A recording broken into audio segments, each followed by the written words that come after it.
A very good afternoon to you and welcome to Pembroke Cricket Club in South County Dublin. Cricket Leinster welcomes you to watch the Sports Hub Senior League Cup final between Merrion CDC and YMCA. Earlier today we had the toss, Merrion won it and they've elected to bat. YMCA just taking the field. They're led out by the umpires Steve Wood and Venkat Yanala. I'm Isabel Joyce and I'm welcoming Mark Jones to the commentary box. And we had an exciting final last night. It was our first time commentating together. Looking forward to today. Yeah, we sure did. It was a great game last night. Hopefully today's game will follow in the same vein.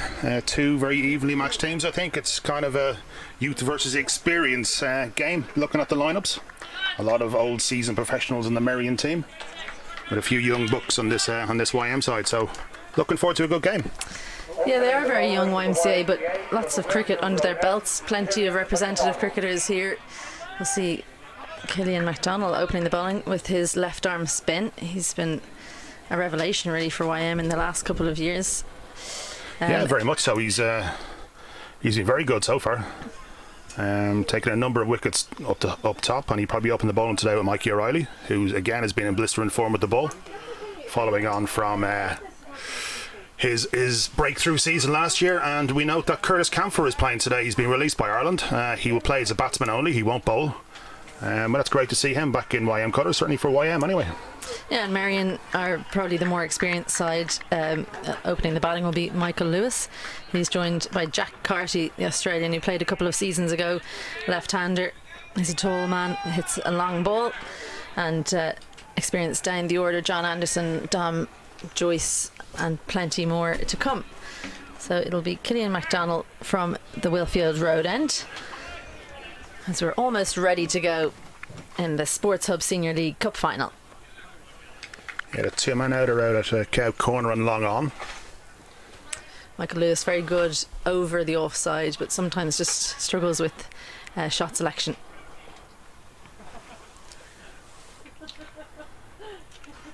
Not sure what's going on. Someone going. John and his dog going behind the side, or in front of the side screen.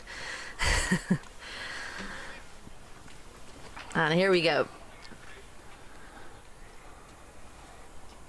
A wide first up, obviously looking to spear it into leg stump with the field that he has. Not a surprise to see a loose delivery first up. Yeah, a bit of nerves there I think as well. Nicely taken out of the leg side by JJ Cassidy.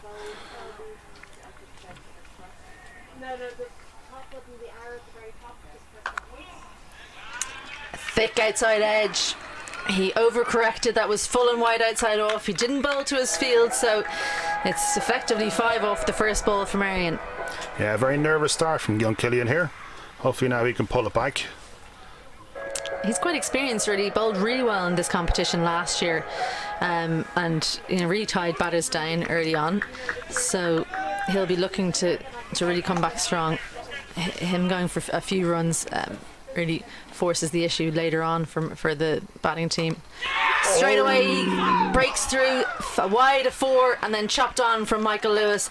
Killian MacDonald claims his first. Merrion 5 for 1. Possibly a little bit too tight to cut that one, I think, is he? And Michael Lewis pays the price there. Hopefully we get a replay of that one. You'll see it was a thick inside edge and just clipped leg stump. Yeah, he should have played that straight, and it's a strong shot of his. Michael Lewis should have played it straight drive. I'm a fan on this wicket for spinners to just come forward, to be honest, because it's a really nice batting track. I think you can afford to come forward. It wasn't really on the stumps. You can see why he played with a cross-bat shot but didn't get his feet in the right position. You can see his back foot didn't go across to off stump, and that's what caused the problem. If anything, I think the back foot went the other way there. He's trying to give himself a bit of room to play it through the kind of vacant deep backward square region, but obviously fell on his sword a little bit there. Yeah, well, I still think this early on should have been playing it with a straight bat. Very much so. Get yourself in line, play with the straight, and he is very good off the back foot straight. He can actually hit it well over extra cover, but that's the end of Michael Lewis.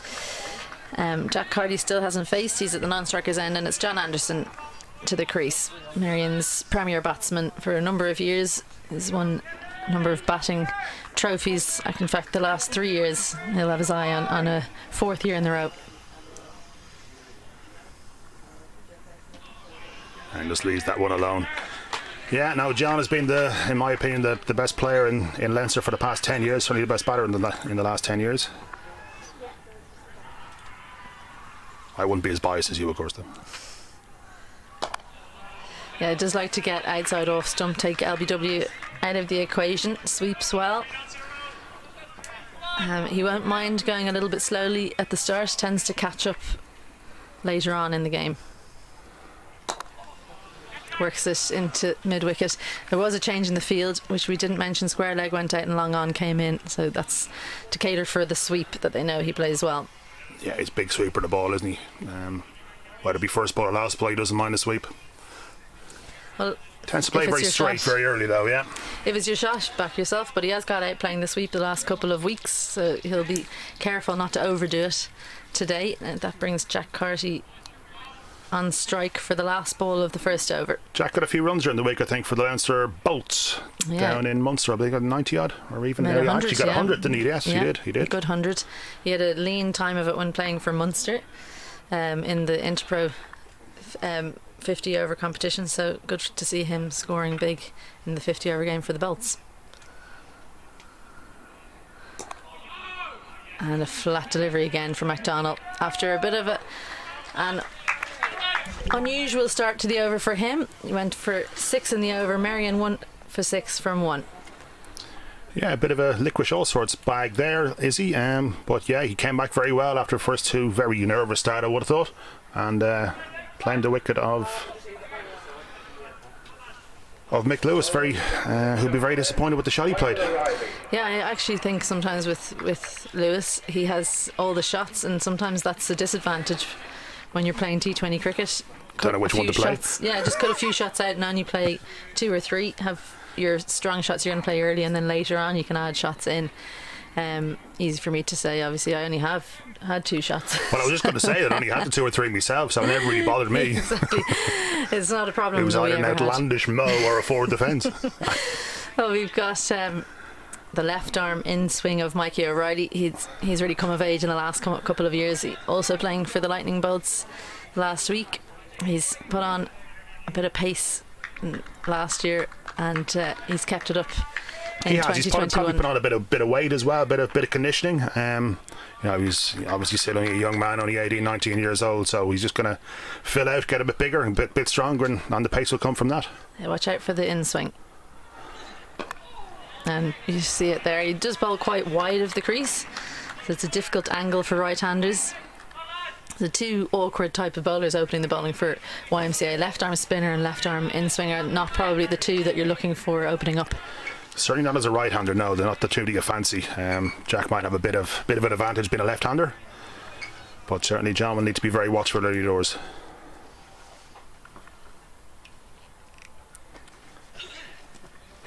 Flick the pad. JJ Cassidy is interested, but umpire Steve Woods knows better than that. He doesn't deign to reply. No. Bit of swing though, definitely a bit of movement, and a little bit of late movement as well, which is good to see. But just needs to get his lines right here. Yeah, it's always difficult as a left arm in swing bowler going across the right armour. That white ball does swing in the first couple of overs. He'll want to make that pay.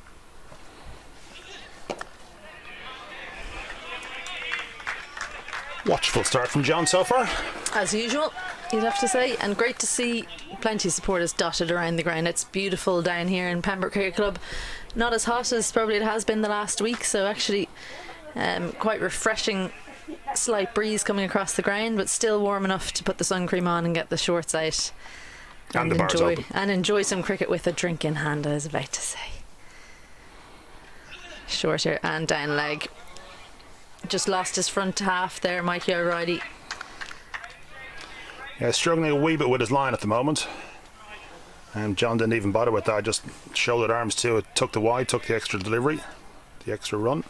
But he's a good keeper, JJ Cassidy. You don't want to give him even a half chance. He's very good hands. Yeah, really good. He actually took some really good dismissals last year in this competition, and in some cases, it's the difference between the teams. Comes in late in the order and gets some handy runs. Does whatever is needed for his team. A real team player.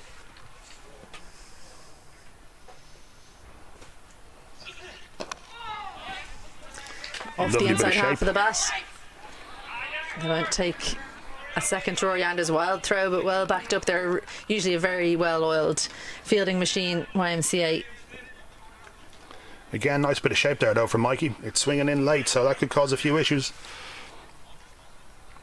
Yeah, good to see some swing. Bowlers on the Merrion team won't mind seeing that. Is Jack putting the slip in here for I think he is, yeah. Good decision. That's Bobby Gamble going into for a slip. He has left armour. You either really like bowling to left-handed batters or you really hate it. I think as an away swinger to the left-hander, he won't mind it, Mikey O'Reilly. We'll probably find he can bowl a better length as well, and it's easier to bowl a good length against a left-handed batter as a left armour.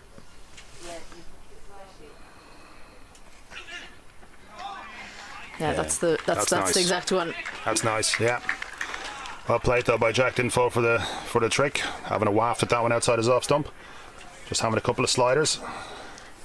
Yeah, there's plenty of protection for that shot. There's a slip in place, third man and backward point, where we'll see Jack Tector operating. He's an absolute lightning bolt in there. Interesting, he's got a deep square though. Kind of surprised at that. I thought he'd be a bit straighter. Big edge. Third man will come around and cut it off.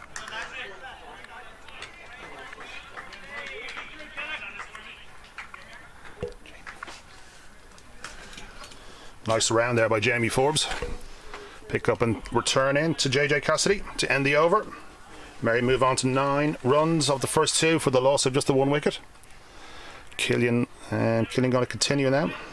Yeah, if you're just joining us, this is the Sports Hub Senior League Cup final between Merrion and YMCA. Merrion won the toss and elected to bat. Down in Pembroke, if you're in the area, Sandymount is a lovely place to come and visit. Do come in and have a look, enjoy a drink and enjoy live sport again. Bar is open and the wall is just filling up nicely. So first time Killian MacDonald will bowl to the left-handed Jack Carty.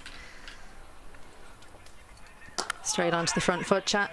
And crowd catch, I think. Well fielded in extra cover. Over in Railway Union, we have another final taking place. I'll fill you in on that after this delivery. Goes aerial, beautifully played by Jack Carty. Imperious.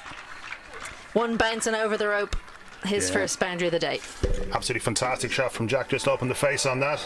Played it through the offside, over extra cover, 4 runs, no man covering out there.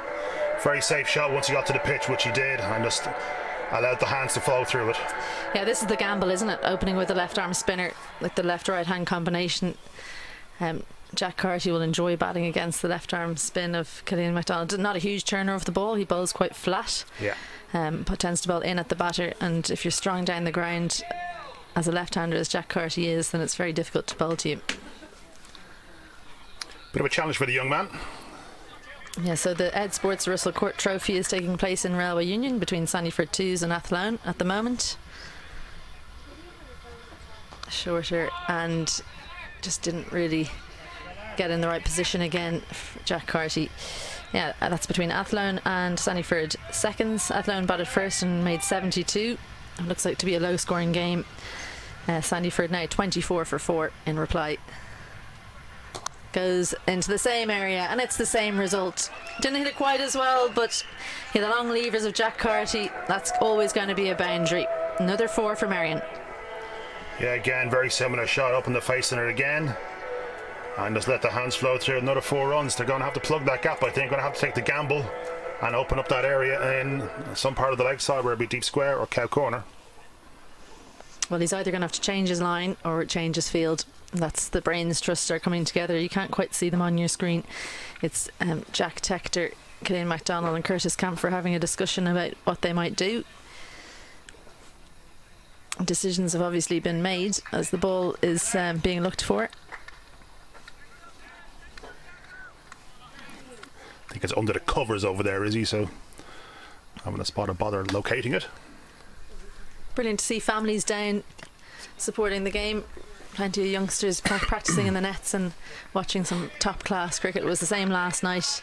Really good spectacle of women's cricket. We had the sprint coatings women's senior cup final between Pembroke and Merrion. That was won out by 2 runs in the end. Really, really close match. Let's hope we have the same today. Speared in to leg stump.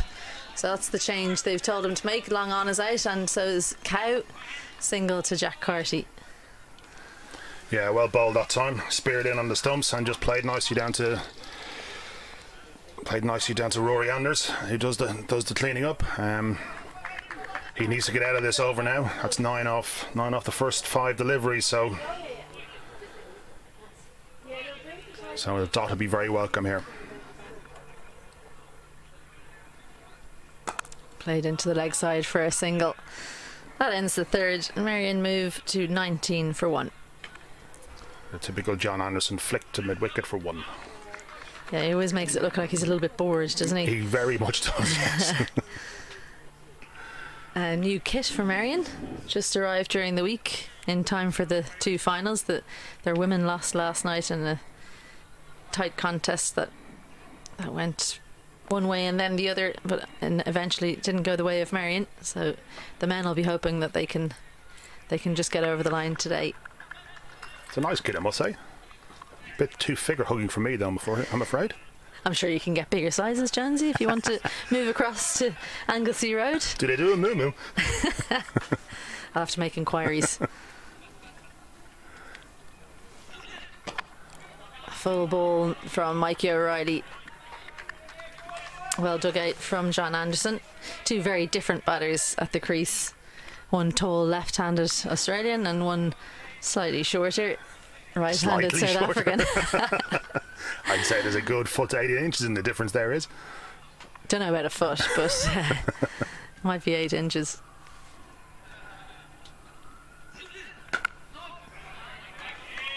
Nicely played, nicely bowled. The game can't be won in the first 6, but it can be lost. It can certainly be lost, yeah, very much so. Very much so. What Merrion are aware of right now. A few words maybe between Curtis Camphor and Anderson. Just letting him know he's come back down from Irish duty and he's there and ready to take any chances. Does John speak Afrikaans? Not usually, but I think he can understand it. Okay. Good fielding by that man, Curtis Camphor. Great addition for YMCA. He's played there for just 2 seasons, but he's an energetic young man. Very much so, very much so. And I think he's having a couple of words again now just to make sure that John realises he's there. Didn't beat him that time. You haven't asked me for a prediction today, is he? After my success of last night, I thought you would have been all over that. I'll give you 4 overs to have a look before I ask you. Short and off the pad. Head goes to the sky for John Anderson. He knows he misses out. Yeah, there is protection there, fine leg and square leg, so he would have had to be inch perfect to beat those 2 fielders. It's normally a meat and drink for him, though, isn't it? Just flick it off the legs, normally just behind square. Gets a couple out of it on most occasions. This time just a little bit too late on it, I'm afraid. They've elected to take the slip out. Surprised at that. Only was in for 2 deliveries, was it? He might not be and swinging one of them enough. Was an edge. Might not be swinging enough anymore. The white ball just loses it quite quickly. Once the lacquer goes, yeah. But they will rue that decision if their one flashes through the slips. Commentator's call. No. Flashes through the covers, Izzy, and through extra cover, 4 runs. Lovely shot.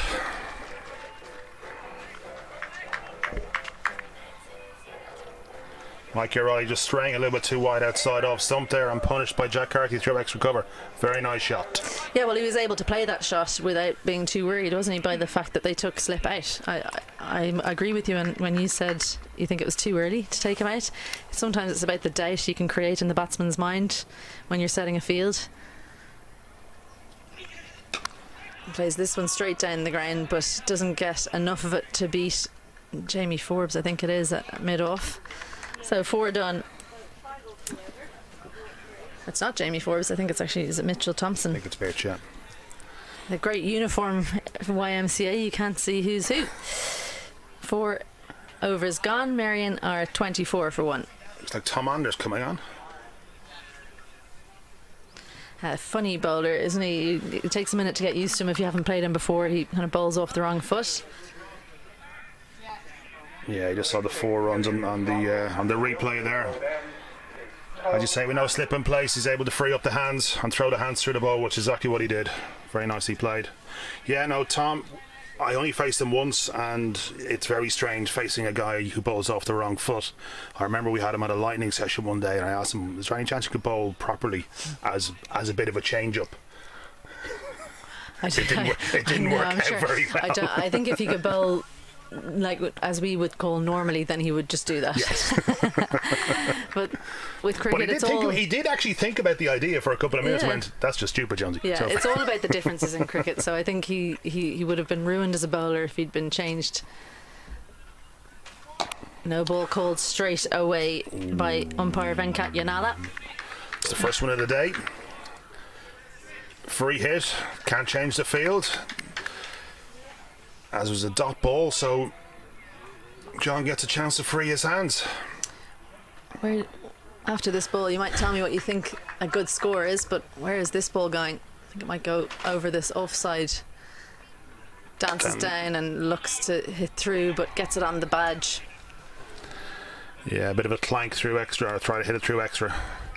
A good score today. I wouldn't say it'd be much different than yesterday. I'll go a few more though. I'm going to go 170 today. Do you think that's a winning score or a par score? I think that could be a winning score. Yeah, I think 170, 180 is probably more likely in a men's final. They're allowed to have 5 fielders out after 6 overs and have more power. A full toss. Clothed it a little bit, but manages to get it wide of mid-on for a boundary. So Tom Anders doesn't look happy about something, but it was a full toss, and John Anderson didn't miss out this time. No, not where he intended to hit it, but still straight enough and wide enough to go for 4 runs this time. Yeah, Tom is having a few discussions with the umpire about where his foot is landing. I never saw the point in arguing with the umpire. If you have to move it back, just move it back. He's not going to change his mind afterwards.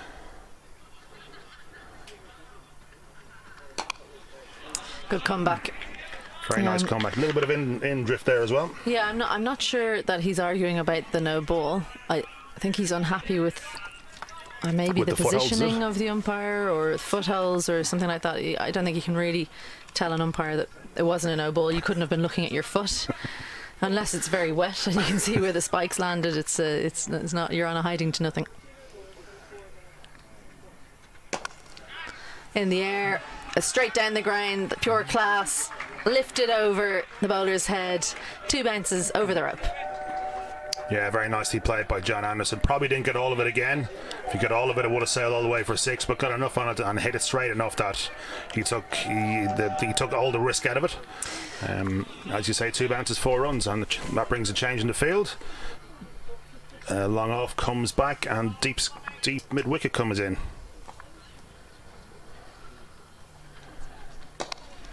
Well bowled, Commanders. I think that last shot, if we get to see it again, it's a good lesson for any youngsters watching.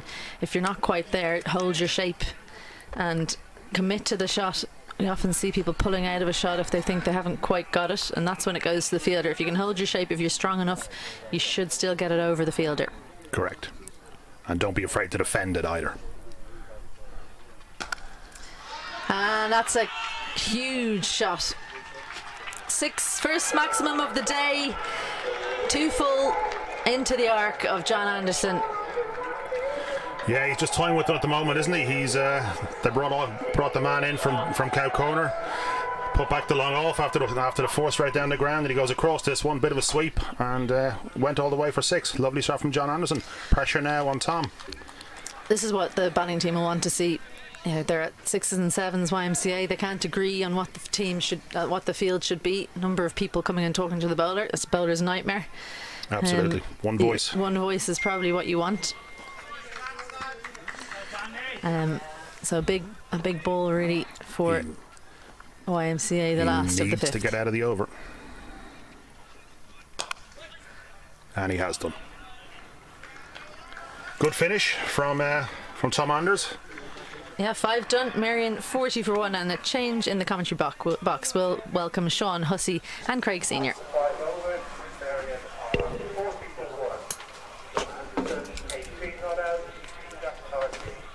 Thanks, Isabel. It's a good last over for Merrion. Couple of no balls, 16 from it. Ignited a little bit into the chase. 40 for 1 after 5. Joining me is Craig Senior. Craig. Afternoon, Sean. Another pulsating final in prospect here. I don't know what Mark Jones has called his par score today, having got yesterday's absolutely spot on with 160. It's gone 170 this time. Winning score. Mark Jones saying 170. And it's spot on yesterday. Be interesting to see. I think a lot will depend on how long John Anderson can bat for. He's the key for Merrion. He certainly is, and he has been for quite a number of years now. I mean, according to Cricket Leinster, he's 262 runs, an average of 41 already this season. If he can pick up that average again, I'm sure Merrion will be very happy. So Rory Anders coming on to bowl the 6 over from the St John's end. We saw already yesterday how important the 6th over it is. Last over the power play, only 2 allowed outside. Going to start with a wide down the leg side. And I think that's not the line you want to bowl to Jack Carty. I mean, Jack Carty having spent a lot of his cricketing career in Queensland, likes the ball short, very quick on length. Want to be careful here. Not a massive boundary out towards the railway tracks. Already seen that cleared once today. Had to be pulled in to allow social distancing amongst the crowd, one suspects. Another beautiful day.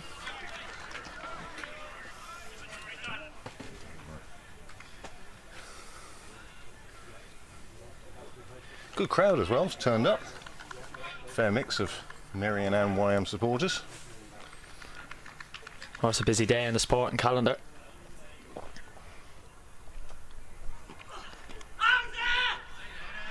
And that's going to run away for 4 runs. Umpire Steve Wood signalling 4-leg boys. They all count. That's the problem in the power play.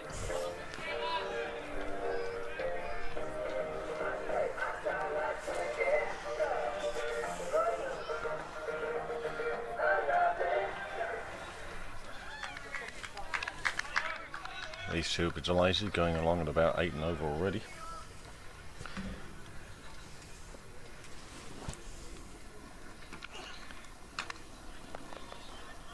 Again, down the leg side. Called a wide. Can't quite get his line back. Looking to try and bring the ball back into the left-hander. I think he's worried about giving Jack Carthy a bit too much width and letting Jack free his hands. Third man out. Deep square. That cover region is open. And that's going to be 4 again this time. Bit of bat on it. And that's poor delivery. If you're going to bowl there, you want to find leg back. Let's help yourself. 50 up for Merrion. Inside the power play. It's been a good start after losing that early wicket.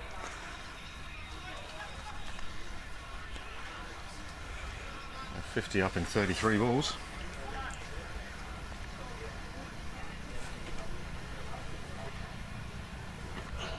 Oh, that's Pulled, and that's for 6. And it's a cut by the Merrion team. Don't ball there to Jack Carty. That's not the length you want to ball. So good on the pull shot. dropping it right down to his own team's changing area. Nicely caught. The last 2 overs of the power play. I've seen that a few times. Of course, Cup final weekend. I see so quick to it, Jack Carty on the pull shot. All the way down, and I think it's Mick Lewis. The first wicket takes it. Mick Lewis going to be wicket keeping for Merrion later. Showing he can do it without the gloves. Expensive start to this over already. YM, well, they had a little bit of control. They may well have lost it here. Oh, that's a wide. This just doesn't help. I think it's swinging out there for Rory Anders. Just can't control it, can't get his line right. Well, that's 17 off the first 4 balls.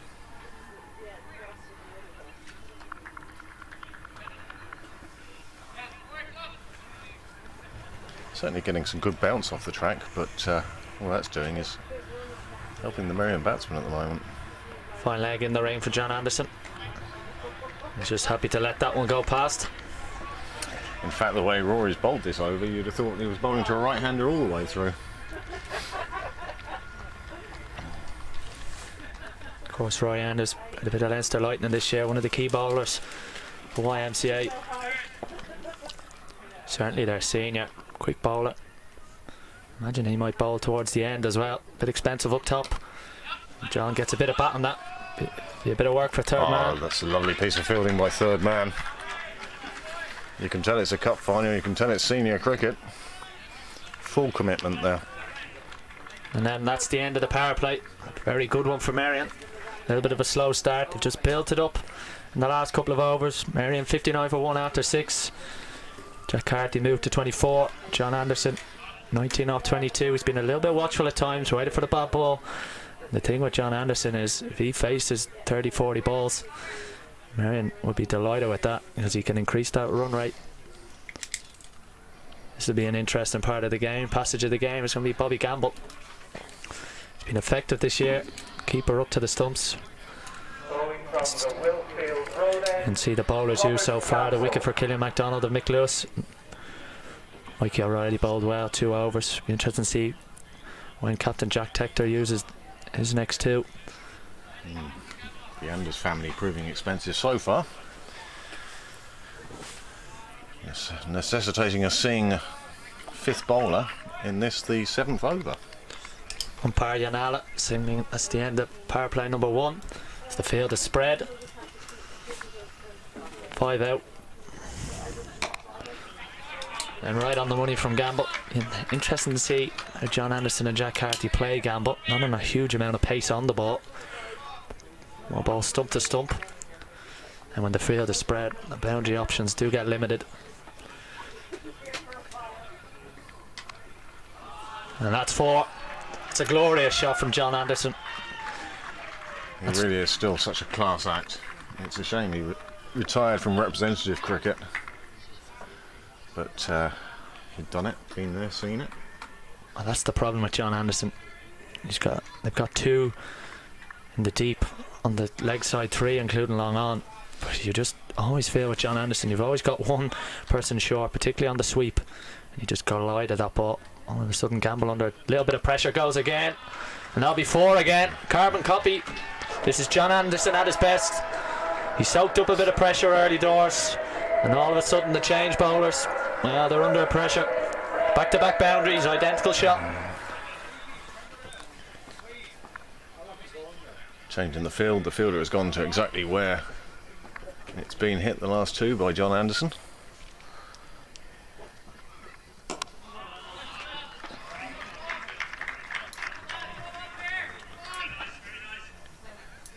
Just so clever from John Anderson, that knows he can manipulate the field. Now all of a sudden it opens a scoring option over mid-wicket if he gets one there. I guess doesn't get any of that really. Got away with it.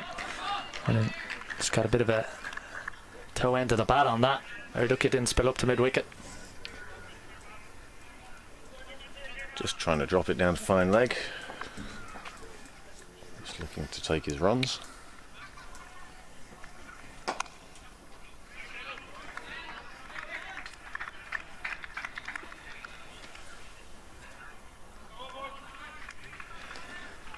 Nine off the over, 9 off Gamble's first over. And we're going to see a change of bowling now from the St John's Road end. Looks like it's going to be left arm spin of Jamie Forbes. Difficult time to come on and bowl. As you can see, that shot from John Anderson plays it so well. It's almost a paddle around the corner, isn't it? But he's so confident in knowing that where he's going to put it, and he doesn't try to overhit it, and that's what gives him so much time to do so.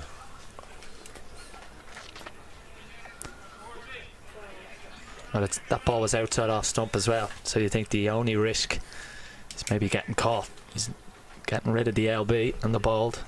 He's just using the pace on it. And of course, very quick outfield here. We saw it last night. Once it beats the ring, very hard to stop it. Runs away down towards railway tracks here at Pembroke.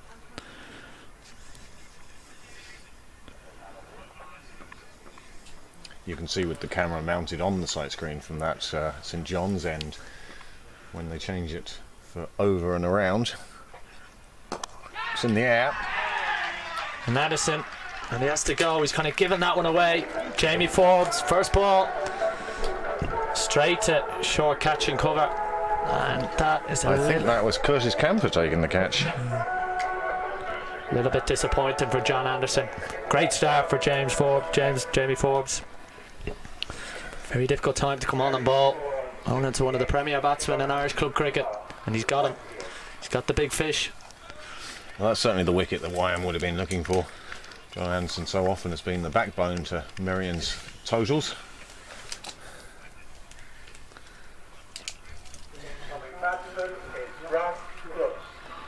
New batsman for Merrion, Grant Glutz. First season at the club.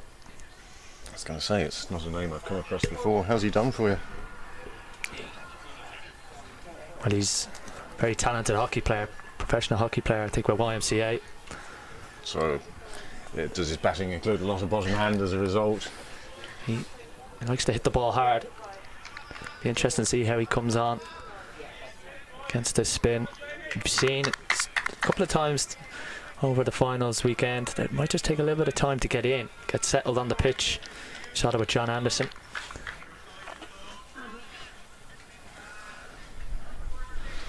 Well, they've got the big wicket. Going to get the squeeze on here.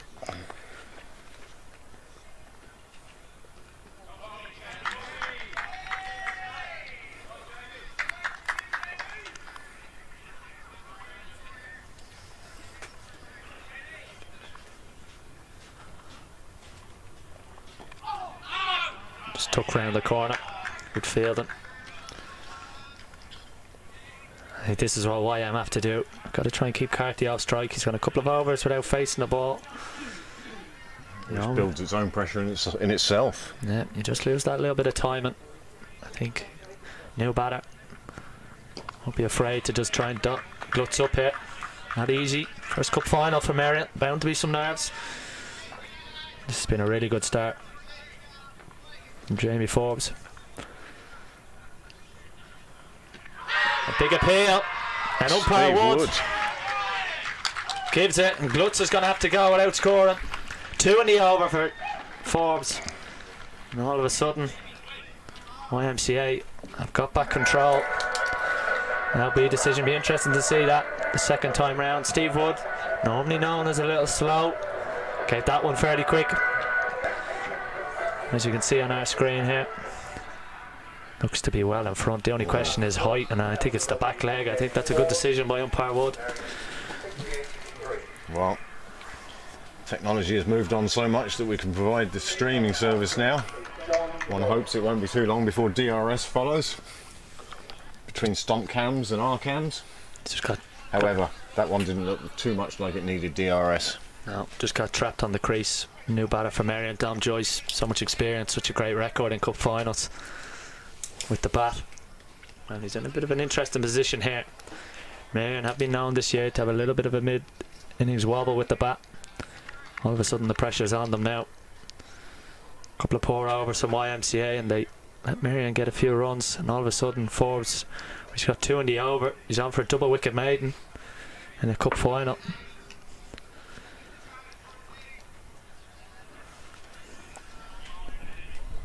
Slip in place for the new batter Joyce. It's amazing to see, even at first team level, how a couple of wickets and an over, suddenly the fielders are enthused again.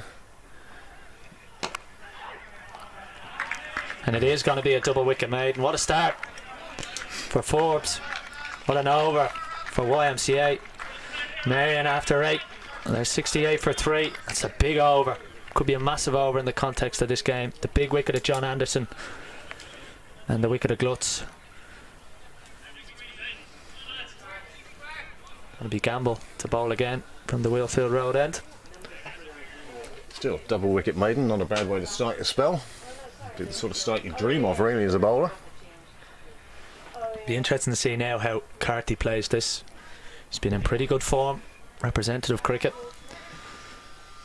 97 at the end of the list day season for Munster, 100 in the week for the Leinster Bolts, the future series. He's just lost his main partner and his number 4. How does he approach this? Still have batting to come, Merrion, the likes of Max Sorensen, James Hitchcock. Oh, well able to clear the rope. I think a lot of pressure now falls on Carty. 24 from 14, 14 balls out of 48 so far. One feels that Jack Carthy is now going to have the mindset of being the solid rock around whom the rest of the Merrion team do the batting. What they really don't want is for him to throw his wicket away now.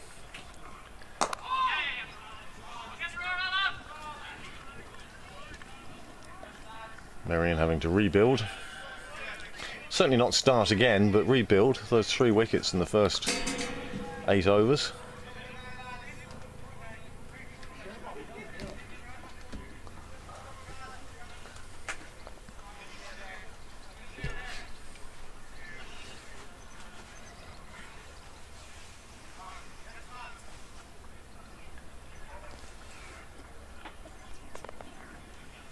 Long off out for Joyce Henlong on. So good down the ground.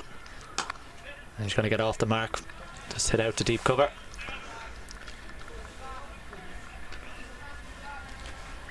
Quite sensible, not trying to force anything. Just get back his senior partner back on strike.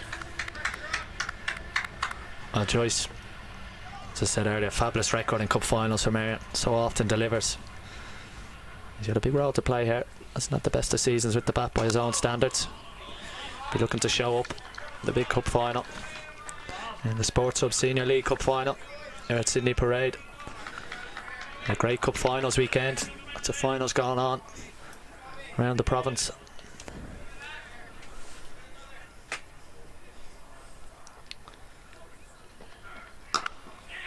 Cracking shot by Carty. Bit of work to do in the deep.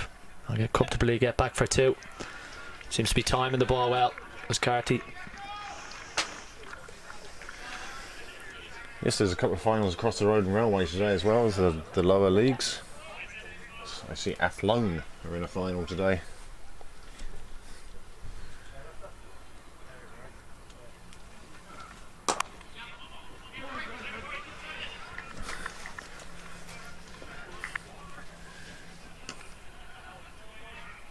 That's the end of the 9th. 5 from it. 73 for 3 after 9.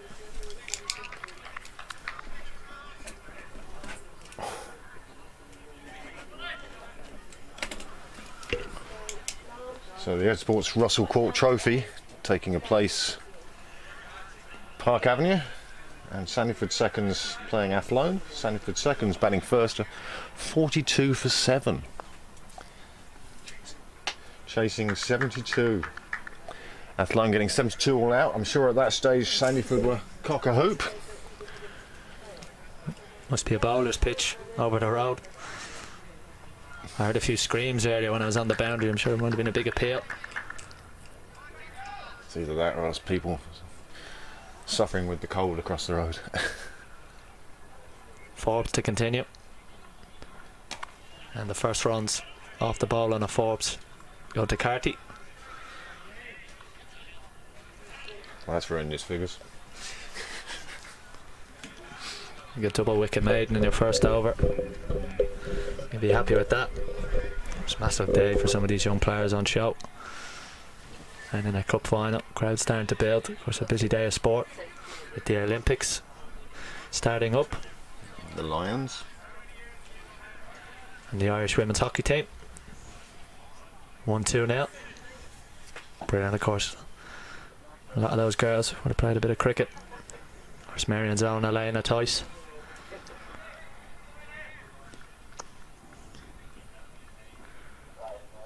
Down the ground. Look for 2 here. Bit of work in the deep. Oh, it's brilliant fielding. It's Tim Tector out there. Fabulous fielding. That's sort of the pressure you need. You can't let these Merrion batters get into their work. That was great fielding. Again, the standard of fielding has just improved no end over the years. We apologise for the moving picture. That's the sight screen moving with the camera mounted on it. It's like a spider cam you see at some of those games. Yeah. Well, we'll have to get onto Niall for that one. Yeah. Niall Walsh doing a brilliant job here at the live stream, as he so always does. Cut. And that's gone before. Well, we said he was in good form, Jack Carty. Any sort of width, he just plays it through backward point. Mitchell Thompson, could he have got there maybe? Difficult one with a bit of spin. His striking rate's over 150 anyway. Well, he is in good form. 100 in the week. Played out to deep cover. Out to Tim Tector. I don't think they'll take it on. That's good from Carty. And Tim Tector's scoring 241 not out in a T20. Adamstown under 19s, I think. I know Adamstown isn't the biggest pitch, but nobody else scored 240. Oh, that was an interesting one. Certainly an interesting one.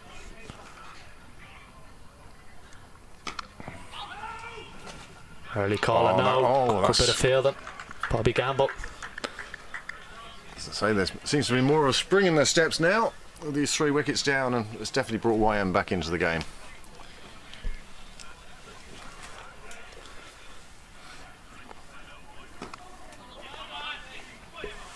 This is the first only the second time these two have met in the final.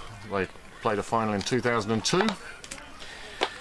However, on that note, I shall step aside and let Mark Jones in. Thank you very much, Sean. Thank you, Craig. And joining me, Sean Hussey, in the commentary box is Mark Jones. Mark, you were on earlier. What do you make of the start after 10? Merrion 80 for 3. Yeah, certainly pulled it back with the double wicket maiden. Always helps, doesn't it? Great start from young Jamie Forbes. 2 wickets, dismissing the very powerful, very experienced, very good John Anderson. He's been plying his trade here in Dublin for the last 20 odd years, and every single year he seems to be up there on the averages, isn't he? See the bowling figures. We're going to have Rory Anders back, then it's expensive. Over a 15. Of course, Mark, you would have spent a lot of time dealing with John Anderson as the Lightning manager. Yeah, he was captain for us for a few years, and obviously played with us up until his retirement about 5 or so years ago. Fantastic servant to Leinster and to Irish cricket, to be fair to him. Always turned up, always very professional, and a great guy to deal with, both on and off the pitch. It's going to be Anders to bowl from the Wheelfield Road end. Carty on strike. Carty has really settled into this innings now, hasn't he? After a bit of a shaky start. 34 now off 22, and he's only accelerating. Seems to be hitting them on licensed clean after a big knock during the week. Well, I was surprised earlier on in the season. He struggled a little bit at times for the Munster Reds. I think when you come from Queensland on the fast wickets and you have to come and try and adjust, he seems to be adjusting now. Fine shot. That's going to be 4 again. Any sort of width. Carty, not for the first time today, pouncing on it. Cracking shot. Yeah, just latched onto that one again. Too wide from Anders and just threw the hands in it through forward. 0.4 runs. Beautiful shot. I think the YM bowler is just bowling too many 4 balls though. Every over there seems to be a ball that could be easily dispatched. And I think it's the kind of pitch you'd like to see hit into the pitch like that. It looked like a bit of a cutter. I think that's the one. We've already seen one drag on today. John Anderson chipping to cover. Sometimes I think it's just test out that pitch. I'm sure Merrion will be looking at this. Got a couple of pace bowlers like Hugh Kennedy who will use that pitch. I'd like to see Rory Anders. He's got a lot of variations. Try and hit the pitch, hit the ball short of a length. Slower balls, try and take the pace off and see how the pitch reacts, because at the moment any sort of width, any sort of length, it's gone. And now before Little tickle from Dom, just straight onto the hip. All he needs to do is get any sort of battered glove or a bit of thigh put on that, and it runs away for 4 runs. But as you say, yeah, it seems to be a wicket where you really need to bowl into it. You don't want to kiss the surface here, you want to bowl into it and see what the pitch will do for you, or as you say, use your change-ups. Rory under pressure now to get out of this over.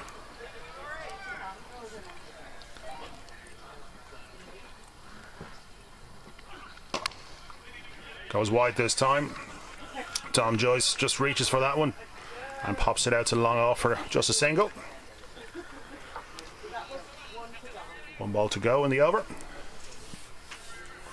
I was talking to some of the people at the women's game last night, and they were saying how great it was that 50 over cricket back again, but they forgot how tiring it was. Having not played it for 2 years, it's a long old day in the field. Is 50 over cricket, but they all thoroughly enjoyed it, but just realised how absolutely knackering it was. That's the end of the 11th, 90 for 3. I have a match tomorrow and I had to go up and get the whites from the attic this morning. Try and dust them off, get them cleaned. Is there a bit of a hum off them there was? No comment says yes. It's been a while. I think you're right. I think it's great to get back to 50 over cricket. I think T20 cricket obviously has its place, the shorter format of the game. But there is a big appetite to get back into 50 over cricket. Only thing is no tees at the moment, of course, with COVID, to bring your own tee. Pushed down the ground by Joyce. Bobbled up to McDonald, just be one. Well watched, in fairness. That's one you could easily wear in the teeth. Coming in too fast, hit a bit of a divot and popped up. Forbes is bowling a very good line here. It was a little bit too full maybe, but he's certainly been very consistent, and it's easy to set a field to this kind of bowling. Really good spell so far. Hopefully I don't put the mockers on him now. 2 men back down the ground. Finds him again. Nicely played though by Carthy. Was forcing it out to the long on for 1. Same field for both of these batter. It's deep square, cow corner, long on, long off, and deep cover. They're the 5 out. With Joyce, I think he might be targeting a sweep here. If he can get it one away, if it's full enough. Just uses the pace, runs it to Mikey O'Reilly, and that's good running, good pressure. Yeah, nicely played. They're playing Jamie with a certain amount of circumspection.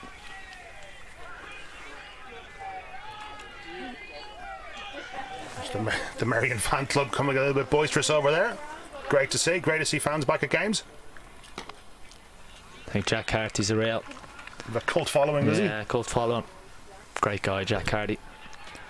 He played a couple of Leinster Bolts games when I was involved in his first spell here. Very nice fella. Very affable Australian. Kind of unusual for Australians. Well, like his uncle Pat, I think a lot of people around Pat's the grounds. a great guy. I'm sure he's watching Pat back in Australia. Oh, did Pat go back? He went back before COVID, so I think he's itching to get back once the travel restrictions lift. He did a bit of umpiring, wasn't he? Yeah, I think a lot of people will recognise him from his umpiring days. Big tall Australian. His nephew Jack playing well. Another fabulous over from Jamie Forbes. Just 3 runs from it. That's 2 for 11 now. Merrion move on to 94 for 3 off 12. It's kind of looking in very much like last night's game as well here, isn't it? Where a bit of a circumspect, slow enough start. So Merrion really need to find a bit of input. This obviously with Max Sorensen to come, he could certainly light a few fireworks, which will certainly be needed to get him up to. And I said 170 earlier on would be my kind of winning score. I might have to revise that up a little bit, especially if Max comes off you. Now he got a T20 100 in an inter-pro game about 5 or 6 years ago, which is off about 35 balls. He absolutely pongled it everywhere. It's down in Merrion. So we all know the power that he possesses. And be Kenny McDonald now to pull from the Wheelfield Road end. Took the wicket earlier. Of Mick Lewis. Drag on. I think his pace will be important here. Slow. Try and invite Jack Carty to play down the ground. Tim Tector here in front of us at long on. Deep cow, deep square, deep cover, and a long off out for the tall Australian.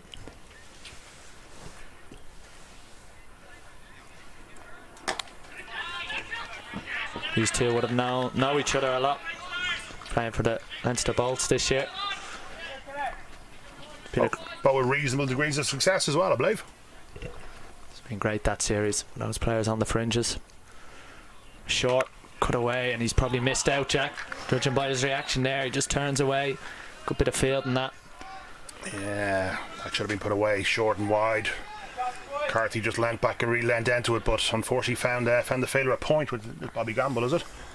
Nicely fielded though, but I'd say that stung the hands. Save 4. Definitely save 4.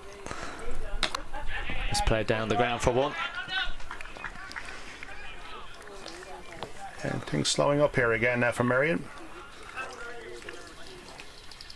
A lot of experience. Yeah, you're saying that emergence series has been great. It really is. It's something we've tried to get going for us, good 7 or 8 years since my time with the Lightning, whereas we've always had a number of players just on the fringes who we couldn't give game time to for obvious reasons, but now they have that format, which I think is great. It's great to see all 4 unions involved as well as the Irish under-19, so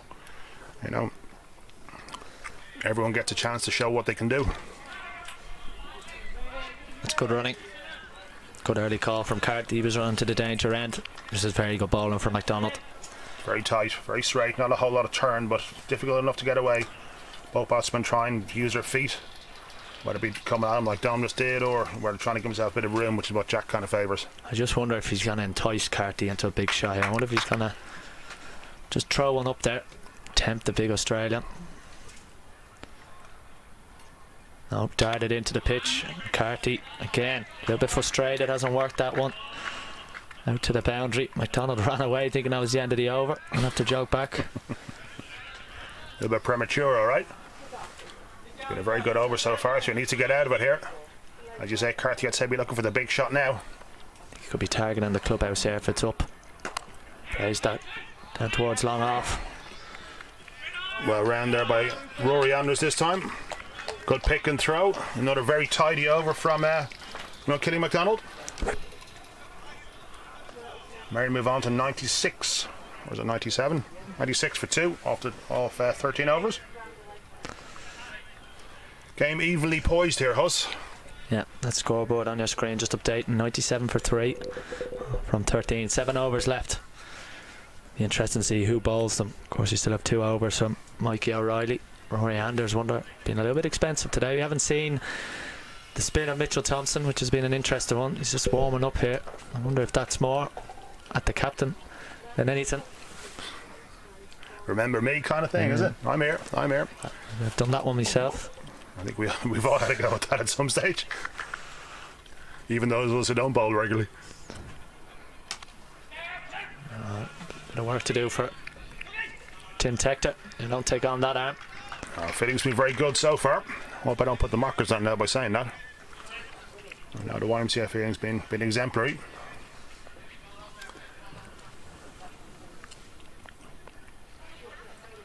Crowd's starting to build here now. Lovely day. Still plenty of room though. You fancy coming down, having a pint beside the wall and watching a bit of live cricket?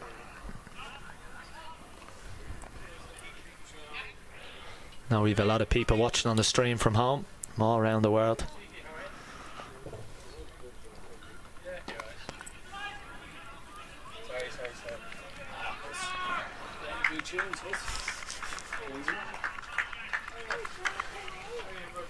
Again, nicely played by Dom into the vacant mid-wicket area.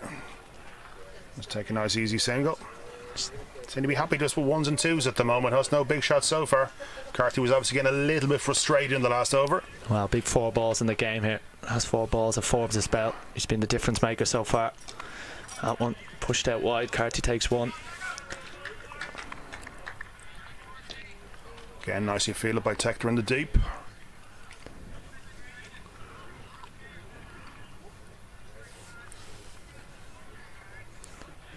Interesting to see when does Dom Joyce maybe push on the accelerator. Does he use his feet?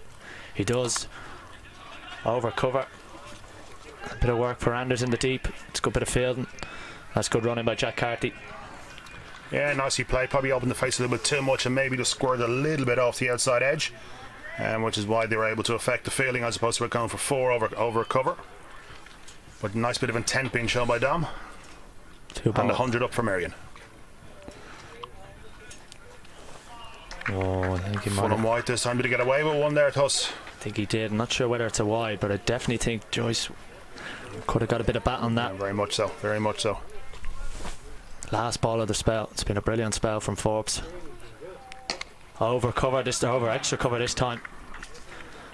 Bit of Fielding in the deep by Anders again. We'll get two. That's the end of what is a brilliant spell. Could be a game-changing spell from Jamie Forbes. Got the big wicket of John Anderson from his 4 overs. 2 for 18. Merrion 104 for 3 after 14. 6 overs left, and the batters are just going to have a quick drink. Yeah, that's a fantastic spell of bowling from Jamie Forbes. A young man coming on, bowling to one of Ireland's premier batsmen and gets him out first ball. Big phase of the game coming up here now. I'm surprised that neither batsman tried to get down on one knee and sweep Jamie. Both favouring trying to play him through the offside or play him straight. Joyce there was trying to use the spin of anything, the left arm off spin of Jamie Forbes. Just wonder with McDonald bowling into the arc of Carty. I think the clubhouse is where Jack Carty should be looking for. I'm sure Jack Tector's just moving out to Cow Corner. I definitely think that's the area if you're Jack Carty. He'd certainly be the area I'd be looking at anyway as a batter if I was left-handed. But the straight boundary here is always a bit of an option as well. McDonald into his last over. 2 spinners, been very economical, picked up wickets. And really well, been really impressed. Don't appear to be being phased by the occasion at all, and well supported in the field as well. I think Jack has done a very good job as captain and getting the field right on most occasions, and the bowlers have bowled to that, which is crucial.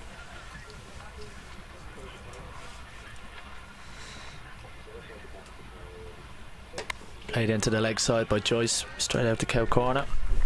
It'll just be one. Big gap at a mid-wicket there. No fielder in saving one to any sort of bat at all. It's just an easy jog single.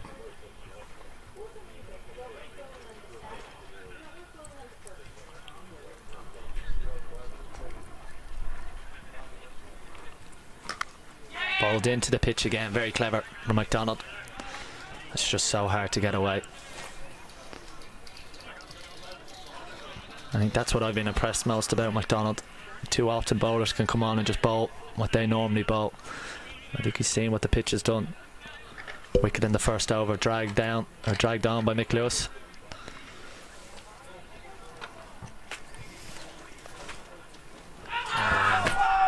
Getting into the pitch, big appeal this time, but it looked like that was going comfortably down leg. Kind of a half-hearted appeal from the keeper. No real interest there from anyone else. I think that'd be interesting to see how Merrion's 2 left-arm spinners as well. Be interesting, both sides have 2 left-arm off spinners. Joyce goes straight. Bit of work in the deep, and that'll be 4.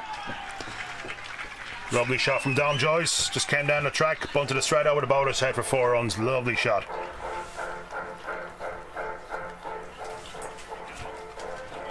That might just might open Dom's shoulders now. Puts Nelson on the board though. Last ball of the 15th. Crucial spell in the game.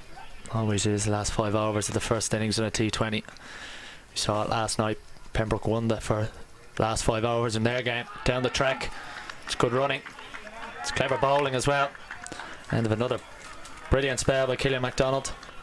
4 overs, 1 for 25 after 15. It's 112 for 3. And I'm going to pass you on to Isabel Joyce.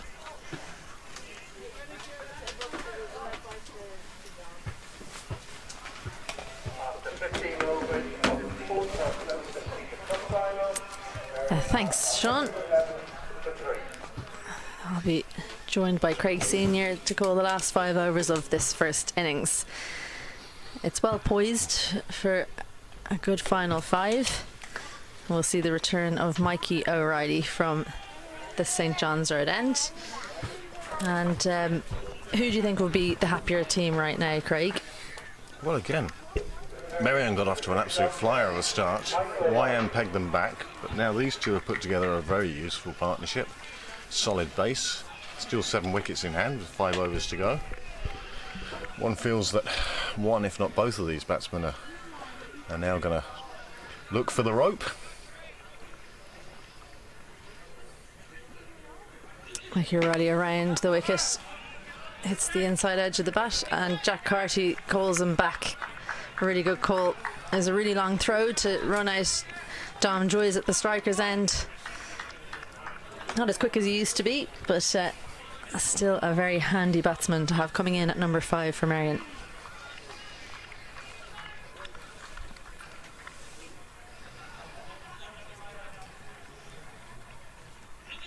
Moves across and hits him in the helmet. It's well bowled from O'Reilly. Playing the shortest sort of shot that you need a helmet for. Absolutely, there's good protection on the leg side. Deep backward square, deep mid-wicket and a long on. The gap really is very straight mid-wicket, what's known as cow corner. So I think that's probably the area to go rather than lifting it over fine leg, which is what Joyce opted to do there. That's exactly what he did. And he's managed to get it between the fielders. Hasn't hit it hard enough though. We talked about their fielding, YMCA, and they haven't disappointed. No, their ground fielding has been of top quality, full commitment. I suppose nothing less than you'd expect in a Leinster Senior Cup final. They work really hard on that fielding with their coach Alan Lewis, who's no doubt watching on his phone. He's up north, of course, commentating on the South Africa-Ireland T20 series. A slower ball just about dug out from Joyce, really well bowled from Mikey O'Reilly. Just rolled the fingers over. Almost managed to get it under the bat of Joyce. Jack Carty is on 47 off 37. He didn't face much of the strike early on, but he's played a really good innings. No, he's been there from the start. He's only just faced over 6 overs himself out of the 16, but he's made the most of the balls he's faced. Still scoring well over 100. Beautiful day here at Sydney Parade today. The cloud cover is split, dissipated by the heat of the sun. Plenty of sun hats and sun cream out there today. There are a couple of spots in the ground where you can get some shade, but by and large it's sun the whole way around, especially on that wall, the famed Pembroke wall. Jack Cole tells Dom Joyce to push. They've decided against taking on the fielder. Oh, that's hit a foothold and gone over the wicketkeeper, but great backing up from YMCA. Again, just a sign of the quality of their fielding. 3 guys there to back that up. Absolutely making sure of nothing escaping.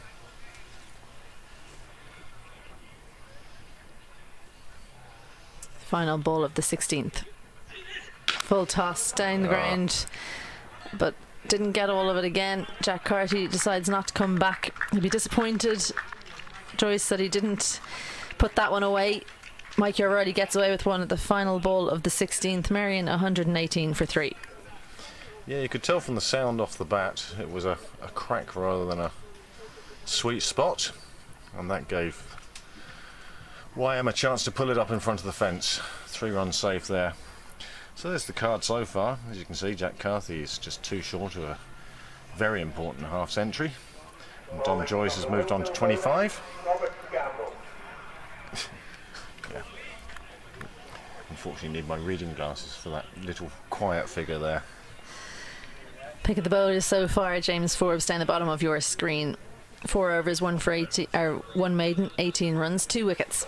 2 really important wickets. We've also seen another left arm spinner, Killian MacDonald, operate really cannily. He's 1 for 25 from his 4. So plenty of options for bowlers for YMCA. Mikey O'Reilly has 1 left. He'll no doubt bowl the 18th from the St John's Road end. Yeah, keep going, Bob. Start well for us there.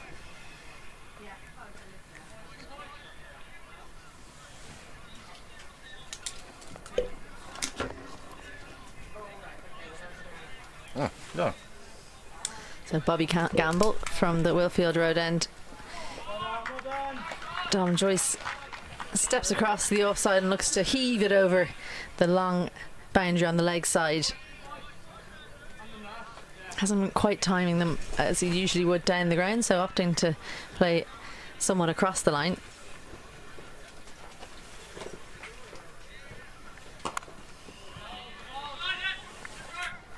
just the one. Everyone out on the leg side, bar 45. So YMCA looking to bowl at the stumps, nice and full, and make the right-handed batsman play inside out, really, over cover if he's going to look for a boundary. Same for the left-hander, deep square leg, deep straight mid-wicket, long on, long off, and cover. Not a huge amount of pace from Bobby Gamble, so not really an option to try and lift it over third man or fine leg. Instead hits it straight to the fielder at straight mid-wicket. It was too much strength to even consider getting 2 there. Yeah, they're really thinking in boundaries rather than 2s, which is understandable at this point in the game. We said 170 might be a winning score, so another 50 for them to get there. It might be difficult at this point. Didn't really get up. Misfield on the boundary means they will come back for 2. You don't often see that from YMCA. No, especially from Irish international Curtis Camper there. But again, stopping the boundary, and that's probably the important thing at the moment.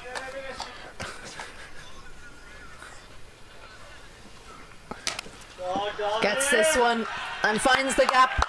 He's been aiming there for the last couple of overs, and finally the shot comes off. 2 full from Bobby Gamble, and over the rope for Dom Joyce. Again, another one that you felt didn't quite come off the sweet spot, but he hit it with enough power this time and split the fielders.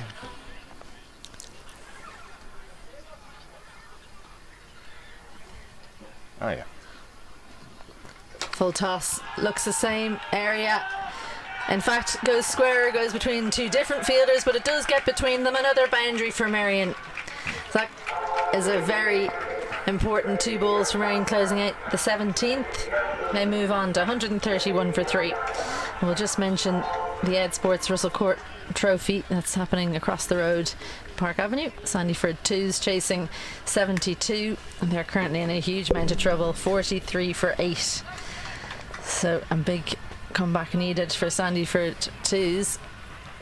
Also a word to our sponsor, Sports Hub. We couldn't do it without them. And just have a look at that shot. It's such a good wicket, isn't it, when you know you can play that kind of, I'll call it a sweep, I'm not sure it really is, but you can play that kind of shot to a seamer, you know it's a really good wicket here in Pembroke, as it always is. So thanks to Dale McDonough and his team for putting on such a good show. And of course, Niall Walsh, impeccable live stream as usual.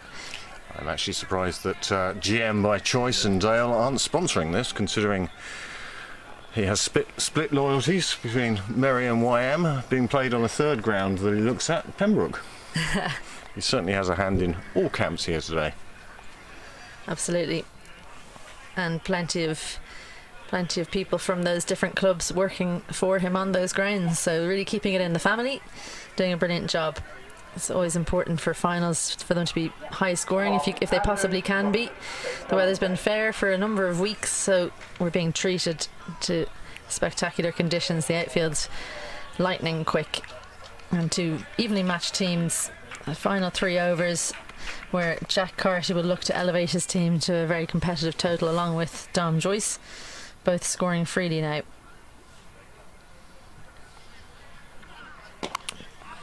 Tom Andrews changes ends. Dom Joyce loses his bat, so they aren't able to take a second on the misfield.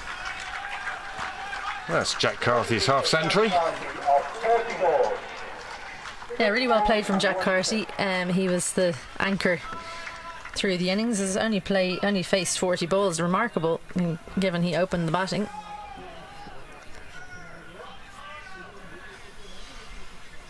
I think that perhaps Merrion would have liked him to have faced a few more balls, but sometimes it doesn't work out that way.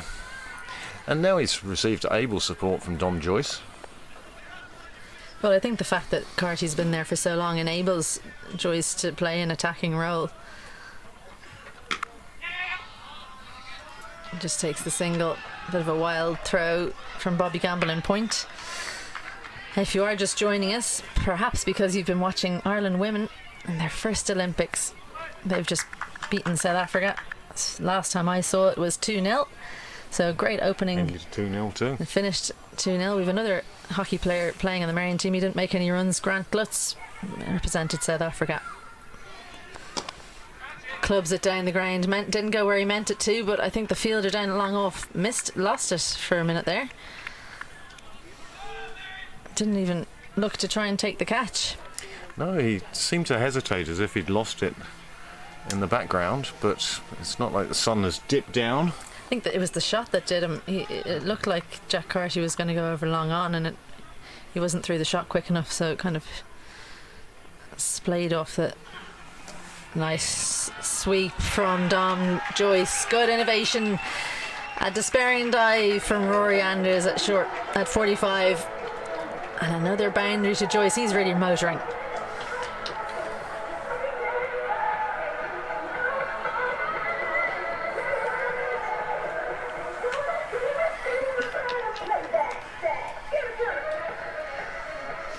Plenty of space still down in Pembroke Cricket Club if you are in the area.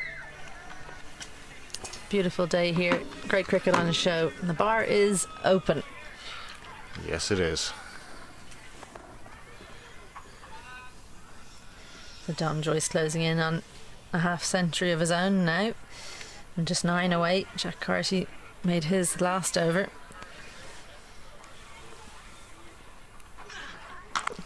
Goes leg side again. You could hear a bit of a grunt of dismay from Joyce. He wasn't really where he meant to hit it. He was disappointed not to hit that one into a gap. But Jack Carty comes on strike, and I think it's good for them to change up a bit more. Like, Joyce has been facing most of the deliveries, but the left right hand, if you can keep on changing up for the bowlers and the fielders, it can sometimes yield results.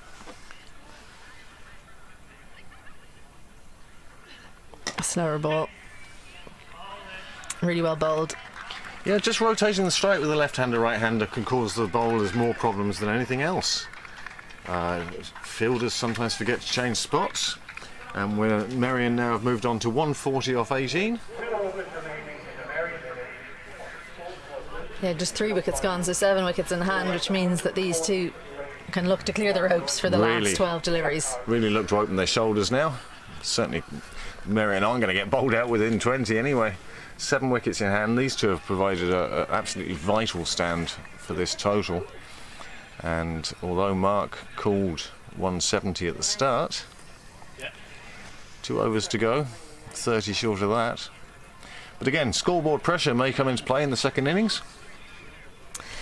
Absolutely. I think anything over 160 will be difficult to get.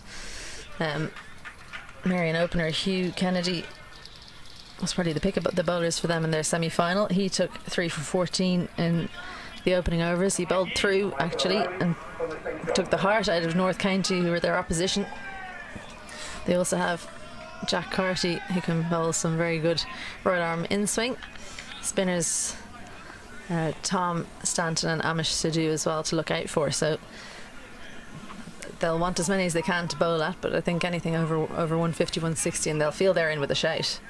And it's Mikey O'Reilly now changing ends. Jack Tector, the skipper, shuffling his pack. It does have 6 bowlers to call on, so it does make it a bit easier than when you have 5 and you end up with an extra over at one end and someone bowled out or something like that. But Mikey O'Reilly bowling his 4th.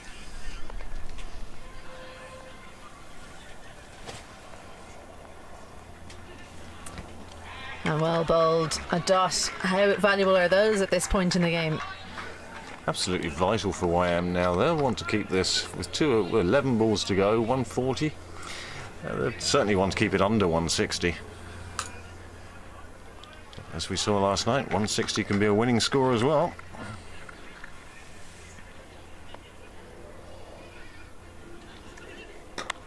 Well bowled again from the left armour. They've pushed it wide of long off, but it's Tim Tector down at long off. Excellent fielding. He managed to attack it and cut it off. Quick release, kept it to 1. So 1 from the first 2 balls of the penultimate over. And just showing all of his skills here, Mike O'Reilly bowling to his field, which is the most important thing as a bowler, especially in T20 cricket. It's great to have that level of control. Yeah, you often see it, left armers coming around the wicket to right-handers at the back end. He came over early on, he got some swing into the right-handed batter, but later on he's trying to spear it into leg stump and bowl some change-ups. That's one of those change-ups there. Just getting it to dip on Joyce. Another single. Low full tosses, really difficult to get under those and send them for any meaningful runs. Yeah, the only batsman I've seen that can deal with those in the same contemptuous way as a full toss is AB de Villiers. That man could hit a six off a ball rolled down the pitch to him, I reckon. David Miller, perhaps? He's getting there. He's getting there. He's getting there. He's very impressive, wasn't he? He Earlier was in the week against Josh Little in that final over. Yes. Still a learning lesson for Josh. Jack Carty misses out. That was a genuine full toss. Dom Joyce comes back for the second. Given out. They had to take it on, but Joyce not able to get back. He goes for 43. Merrion 143 for 4. That's actually a very gutsy innings there from Dom Joyce. He wasn't timing the ball properly, but fought his way through it and ensured that his team score was going on. Nice knock. 43. Yeah, I completely agree with you. He could have thrown it away a bit earlier because he wasn't batting probably with the fluency he'd be used to. And he also knew that coming in behind him was Max Sorensen. Wants to give this guy a go. I'm surprised they didn't send Max in ahead of Dom actually, but that's perhaps why we saw him play the way he did. He usually knocks it around a bit more, Dom, a bit earlier in his innings, but he knew that there was plenty of batting behind them. Max Sorensen will be thinking one thing, and that is maximums. Almost his namesake. Yes. Again, taking the second run on more the hope that the throw into the bowler would be wide of the stumps. Yeah, you're just hoping for a slight mistake from either the fielder or the bowler. Yep. Jack Carty faces up. Again, finds the fielder. Really excellent bowling from Mikey O'Reilly into the Yorker length of Jack Carty, into the block hole. He's bowled very well here, Michael O'Reilly. Left arm around the wicket. He's desperately trying to cramp the batsman. Last 2 overs usually would bring a flurry of runs, but at this stage YM have done well. Max Sorensen, really well bowled. Gutsy bowling from Mikey O'Reilly. Tough to bowl a slower ball to a batsman like Max Sorensen. It's a leg bide to close out the 19th. Merrion 144 for 4 with one final over to go. Apologies on your screen, we're just a little bit behind with the graphics, but just 2 from the final 3 balls of that over. Again, it's amazing how a wicket just puts a roadblock, a road bump, I suppose, in the way of a batting side. Max Sorensen's come in and has no time to play himself in.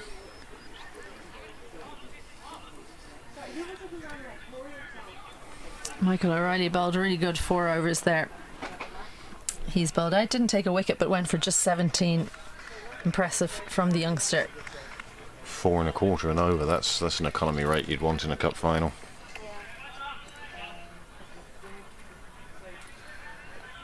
So Tom Andrews will close out for YMCA. He struggled early on in the game, bowled a couple of no balls, went for a few boundaries, but he's taking the ball against Max Sorensen from the St John's Road end. Jack Carty is not on strike. It's Max Sorensen, the right-hander. Slower ball to start off. That's very Looking well for bowled. 2. Carty says no. He's the set batsman. He needs to take on this last over, you'd have to think. It's been very tight bowling and fielding here in the last couple of overs for YM. They haven't let Merrion free their arms. Boundaries are a bit rarer than Merrion would want.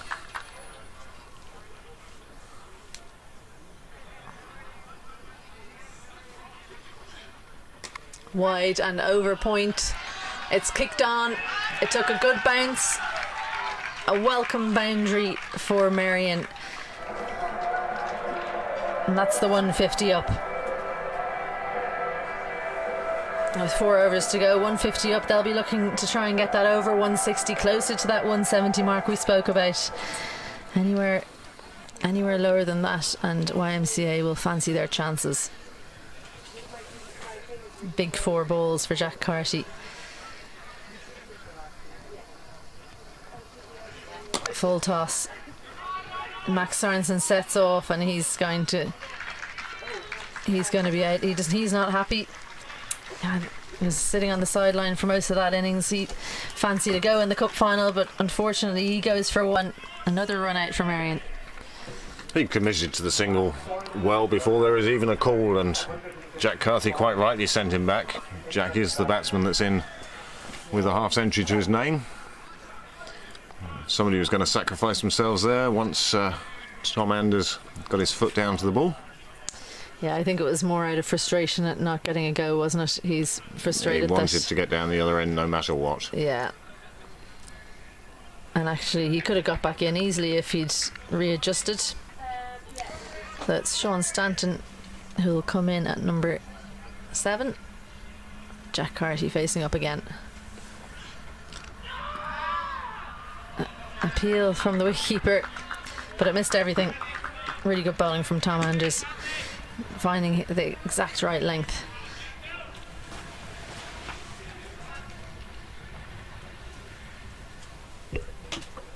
Protection at the moment, out deep cover, long off, long on, deep mid wicket and deep backward square. So if Jack Carty wanted to go down on one knee, the gap is probably behind him. Instead opts to try and go over the fielder's head. He won't manage to do it. Another wicket in the final over, and this is a great spell end to a spell from Tom Anders. It's a great end to the innings from YMCA. Merrion will feel that they've left a few runs out in the middle here now.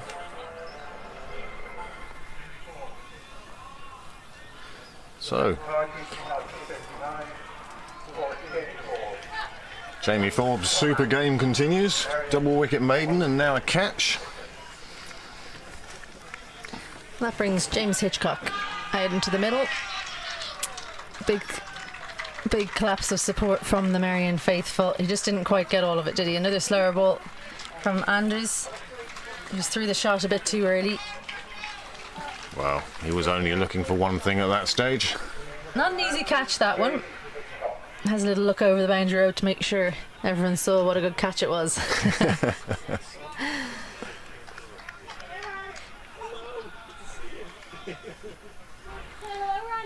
So 2 balls left, and it's going to be Sean Stanton on strike. Generally plays very straight, so he'll probably look to just play down the ground.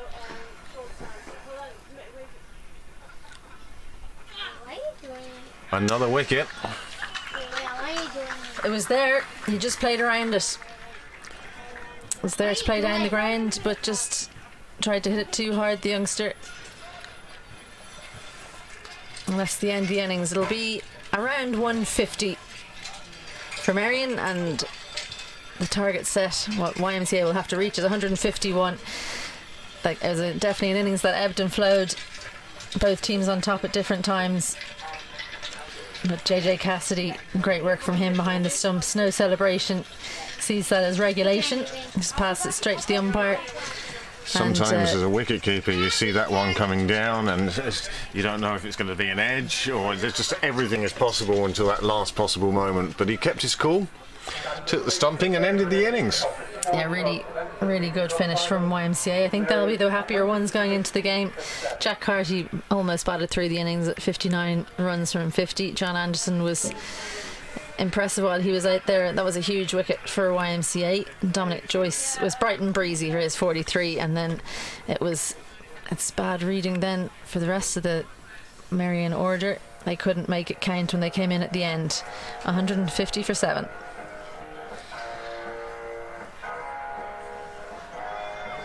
I mean, there's nothing wrong with the run rate of 7.5, and it will still be tricky. But the bowlers have done well, and James Forbes, as well as his catch on the boundary there in the last over. His 4 overs only cost 18 runs for 2 wickets. Double wicket maiden he started off with, and that's excellent for a cup final. Tom Anders came back well. He conceded a few runs, but his 3 overs cost 30, but he picked up 2 wickets in it. And then YM's leading wicket taker this season, Killian McDonnell, he picked up the first wicket in the first over, and that was 25 for 1 for him. The economy rate's quite reasonable. Rory Anders suffered a bit for his 2 overs. But overall, 7.5 and over, YM will definitely be the happier of the 2 sides at the halfway mark. But there are runs on the board for them to get, and they always say runs on the board in the final, that's what you want. I don't think Merrion would have taken 150, but once that wicket went down the first over, they were on the back foot. It was a little bit slow to start until Jack Carty got into his work. He hit well through the offside. John Anderson was slow in the beginning, as he always is, but then it was boundaries aplenty.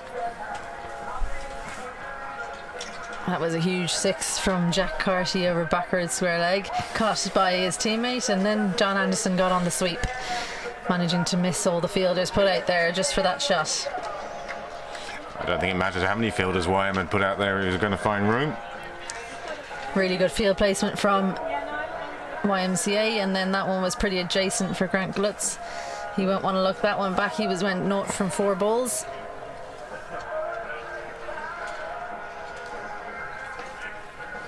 It looked out from all 3 camera angles. And Dom Joyce came in and played a breezy innings. He went leg side most of the time. The Merrion fielders in the boundary happy to field for him. Jack Carty, though, couldn't clear that fielder, and Dom Joyce sacrificing himself at the end. Max Sorensen wasn't very happy with this dismissal. He wanted a bigger go in the cup final, and Jack Carty couldn't clear the ropes in the final over. And then Sean Stanton ran past one to give Tom Anders the second of his 2 wickets. So that's the story. 151 to win for YMCA. It's going to be a brilliant second half, so do join us shortly. Either come down to Pembroke, or else we'll see you here in a few minutes from now. Good afternoon.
YMCA. Merrion batted first, having won the toss. They made 150 for 7. Jack Carty opened the batting, made 59 from 50. Dom Joyce came in at number 5. He got 43 from his 34, and John Anderson was 28 from 29. On the bowling side, Jamie Forbes did very well. Started with a double wicket maiden and ended up 18 for 2. Tom Anders then helped out by the last over. He ended up with 2 for 30. And as Merrion takes the field, YM batsman heading out to the middle. Yeah, I'm Isabella Joyce, and I'm joined by Craig Senior to call the first 5 overs of this second innings. We'll see the captain, Jack Tector, opening the batting. He'll be joined by Rory Anders. He will have been disappointed, I think, with his bowling effort. He bowled 2 overs and went for 25, unusual for him. But he was the hero of the day in the semi-final. I think Clontarf weren't expecting it, having beaten them so roundly in a 50-over game the day before, but he made 65 coming in at the top of the order, and I think shocked the Clontarf bowlers a little bit. He propelled them up to 158, and they beat Clontarf by 18 in the end. This is going to be Hugh Kennedy opening the bowling, the hero for Merrion from their semi-final. They set a target of 134 for North County. They would have thought it was probably a few too little, but Hugh Kennedy took 3 for 14 in his 4 overs. He bowled straight through, and I think if he starts taking wickets like that today, they'll do the same in this final. Hugh, as well as being a Premier League cricketer, is also a Premier League badminton player. Very good on the indoor sports, keeps him fit and flexible during the winter. Very tall man, so no doubt has a good reach on the badminton court. The net doesn't cause him as many problems as it causes me. No, nor most of us. So umpire Venkat Yanana checking everything's in order. He signals the first power play, the first 6 overs, only 2 allowed outside the ring. Straight on the money. They take a single straight away. Good running from YMCA to start off, and that'll be a feature of their play today. The advantage of a youthful side is they bring that enthusiasm and speed to everything they do. So the 2 out on the boundary, third man and square leg. You can expect a shortish length from Kennedy. Likes to hit the deck and make the ball do the talking. Did a really good job for Merrion seconds last year in their final in 2020, but now he's hoping to do it for their firsts.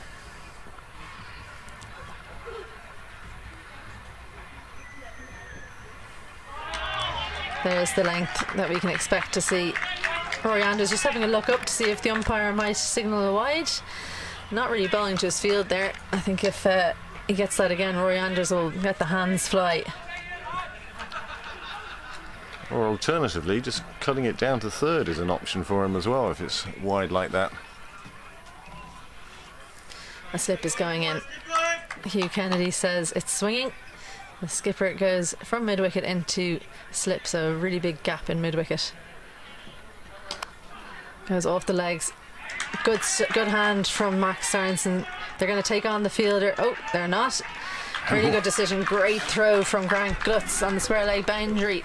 Excellent fielding from Merrion. They're really up for this. That was certainly the wise decision to turn down the second. That arm came in flying in. They wouldn't have got a quarter of the way through a second run before they'd been bails whipped off. Well, they won't know much about Glutz, and they decided to have a look on the first time of asking, and they'll be glad that they did. Beautifully played. Almost a chance, but not taken in mid-on from Anderson.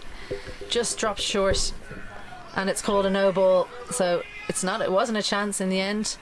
I think John Anderson will be glad to see that it was called a no ball, because he would have felt it was a chance he might have taken. It was only a step forward, and it would have been a couple of inches off the ground, but as it was, it bounced just before it reached his hands. And again, it was a no ball. Yes. He wondered, did he hear the umpire call no ball, because he looked like he was going to go for the catch and then decided not to at the last second. The batters have changed ends, so you are allowed to change the field, and they have done that. Third man has come into the ring. There's protection out on the leg side. Let's hit down to that area. Fielder just clears the fielder there. Fielder threw up a despairing hand and it just got over that hand. Yeah, disappointment for Kennedy. When it was Tom Andrews bowling no balls for YMCA, he managed to keep the runs to a minimum, but Rory Anders, he just gave him his arms, didn't he? He bowled a good length, but it was a little bit too far outside off. Gave Rory Anders his arms and he was able to clear the rope. So YMCA move along to 10 in real quick time. Bouncer. Well, that's a good Almost. ball. That was quick. Good comeback from Kennedy. I only see Hugh Kennedy play a few times during the year, but compared to last year, he seems to put on a yard or two's pace. Yeah, he goes to the gym, goes to Max Sorensen's gym, and That's up in Churchtown, isn't it? there's one in Churchtown and one in Dundrum. They operate outdoors. It's been a beautiful summer, so they're staying outdoors, and Hugh Kennedy maybe putting on pace that way. So last ball, the over. That's huge. Over the offside. That's going to be the second maximum of the day. The extra pace of Hugh Kennedy, unfortunately, has helped that go over the rope. An expensive first one for Merrion. YM 16 without loss.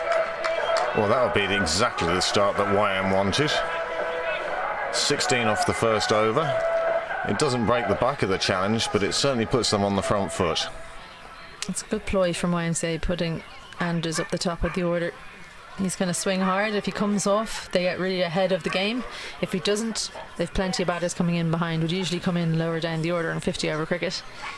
So just puts Merrion on the back foot, makes Captain Tom Stanton think again about whether he's going to continue with Hugh Kennedy in the third over. But it's going to be that Captain Tom Stanton left arm spin who'll take the second over from St John's Road end.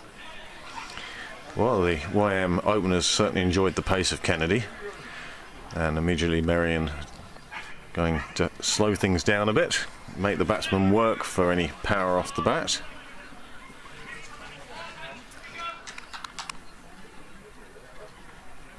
Straight onto the back foot. Hits it between the fields, but there's a collision. The batters collide, and it's a run out. Great fielding in the covers, but it was YMCA who were their own worst enemy. Rory Anders can't believe it. He was hitting them so well, and he's run straight into Jack Tector. Both batsmen too interested in looking at the fielders to see that they were running straight into each other. Anders goes for 13. A very quick 13 and a very unfortunate run out. Both batsmen guilty of ball watching here. Yeah, really nice shot from Jack Tector. They're both running wider and wider, and that's it. He was never going to recover. Great wicket keeping from Mike Lewis behind the stumps. That wasn't an easy one to collect. Stayed low, was thrown into the ground, but he made no mistake, took the bails, and he's ecstatic. Why wouldn't he be? Advantage again, possibly Merrion after that. That'll get the heads of the YMCA players down, and that's a lesson for any cricketer, not just the young ones. Any cricketer out there, don't watch the ball. Just make sure once you've decided you're going to take the single, that you get in.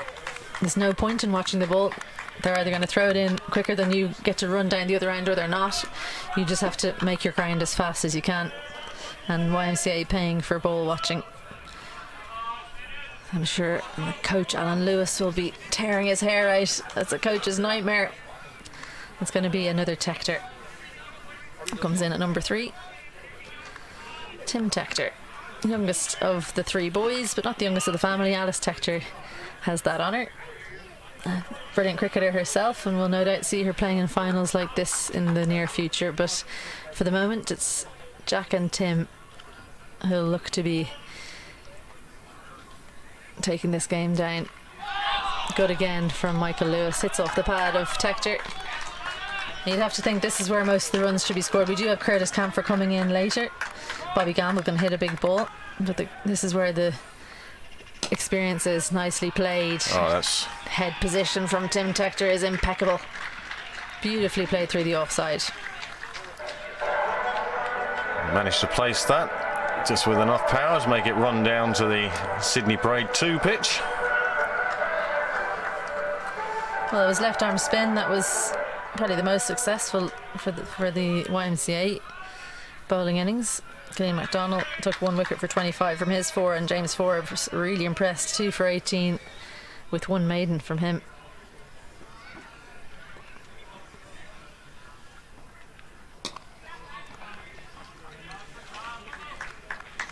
Lots of space on the leg side, so you can take your singles in that area if you want. Deep square leg, and we'll call it a deep forward mid-wicket. Streak here from Jack Tector, just held that one up a little bit. Tom Stanton, so not able to play a strong shot down the ground like his younger brother. Merrion do have the 3 fielders in that area for that cut shot. Yeah, a very strong area for Jack Tector, so good field. Well, that's the end of 2. YMCA 21 for 1.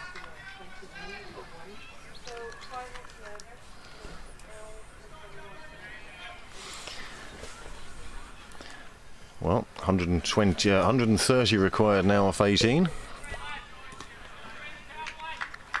YMCA will be happy enough. It's Hugh Kennedy going to return in this Sports Hub Senior League Cup final. Merrion posted a total of 150. YMCA have lost 1 wicket, a calamity run out. Roy Andrews, was looking really, really good, and perhaps that's why they are keeping Hugh Kennedy on, because Andrews is already out. Well, Thin edge. Where's the slip? Where's the slip? He's saying to himself. New man in. They had one in his first over. Mike Lewis couldn't get close to that one. That's a streakier 4 than his first, but the second one for Tim Tector. well, he seemed to change his mind on the shot, but left the bat there, and if you're going to be positive, you'd say ran it down third, and if you weren't going to be positive, you'd say it took the edge of the bat, and first slip would have taken that quite handily. Well, I think he did well to dig that Yorker out. Another edge. In all sorts of trouble here, Tim Tector. But he does the right thing when you're in trouble. Get down to the non-striker's end, let your partner deal with that. No truer word. How many times have these two batted together, whether it be in the Tector back garden or in Claremont Road? I'd say they certainly batted against each other in their back garden. And I don't know if they've enough enough Tectors to bat in pairs. Probably just one at a time. It's just my family, the Joyces, can have full cricket matches. Well, you can always have a full 22, can't you? If you count all the grandchildren, definitely. So slip has gone in. Has the horse bolted though? Stronger shot from Jack Tector. So I'd say he's put that one down to third man on purpose. Took that one wide of first slip. Never any danger there for him. And there were 2 edges earlier in the over. First one, I think, would have gone between wicketkeeper and slip. And it was then that they probably should have put the slip in, but they didn't. And the second chance would have gone straight to Tom Stanton. And now they're hitting it with the full face of the bat. Always the way. But a good comeback over from Hugh Kennedy. He was expensive in his first. 16 in his first. 6 so far in this innings. This over. This over, yes. Well, the 4, you don't mind an edge for 4 compared to massive 6 over cover or yes, a no that ball 6 hit over cover was very high. Nicely played off his hips. Oh, mix up. Determined to have another run out. Keystone Cops. Wrong end from Max Sorensen. Jack Tector was gone for all money, but Sorensen opted to go for the non-striker's end. Disappointment for Merrion. That would have been a disaster for YMCA. It's one thing losing 2 wickets in the first few overs, but getting those 2 wickets gone by run-outs is really disheartening for any team. Self-destructive at best. Imperious. He read that one straight away. Too short from Kennedy. And Tim Tector played that so far in front of square, he was onto it like a shot. Boundary to finish the third. YM 31 for 1. It's almost contemptuous treatment as that delivery. It just shows that you only need to be a few inches off when you're bowling, and these batsmen are of such class that they will take whatever you offer them. Yeah, it's too good a wicket to bowl that here. If he's going to go upstairs, it needs to be from a fuller length. Tom Stanton will bowl his second from the St John's Road end, down the track and out. Bowled him. Jack Tector decided before the ball was bowled he was going to come down. It was bowled short, didn't bounce, and it was all over so quickly for Jack Tector. Rush of blood to the head there, one felt. He went down the track but then looked to play it down to third man and played over the top of it. Yeah, he was very leg side, wasn't he? Tried to give himself room. He does like to go through point. He's a little bit frustrated in Clearly. Stanton's last over. Played the ball to point on a number of occasions, but it's good bowling from Stanton. He ends up just about at the blue line, that wide. That's how much he opened up the stumps, and without making contact he was going to be in trouble. Cross back shot. So Jack Tector goes for 3. It's all happening here in Pembroke Cricket Club, and that brings Curtis Camphor out into the middle, released by Ireland. He's been injured for a while, but he was looking good when playing for Ireland in the 50 over games last weekend in Malahide against South Africa. I was on the boundary doing a huge amount of running, scampering around, collecting anything he could, and he did bat well when he got the chance in the third game in a losing cause. Really busy cricketer. You'd hope that there's not going to be more miscommunications, though. It's been all go in the first 3 and a bit overs here in Pembroke Cricket Club. YM 2 down already. They'd want to not lose a third in the power play. Perfectly placed between the 2 points. Too short. You can't bowl there to Curtis Camphor. It's always going to be 4. Well, that's just class. The first ball in, and you can play away like that. The issue for Camphor is he likes to play through that area just like Jack Tector, and he gets himself in trouble trying to play the ball off the stumps into the offside. So if Tom Stanton can operate at middle and leg, then Camphor could get himself into some trouble. And that's exactly where he puts it. And Camphor is good enough to just put it into the leg side for a single. Smart cricket. And that's what's needed now, because one feels that both wickets have been YM have given away rather than Merrion have taken. The run out was just should be accompanied by Benny Hill music. Long off goes back and square leg comes into the ring. Well bowled from Stanton, just takes a bit of pace off. Canny bowler, as left arm spinners usually are.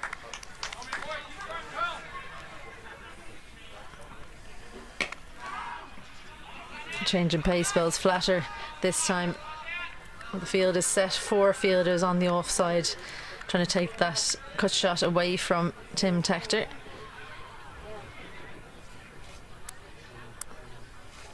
Oh, chance down. It was an edge. Those ones need to go straight into the glove for the wicketkeeper. That was almost the third.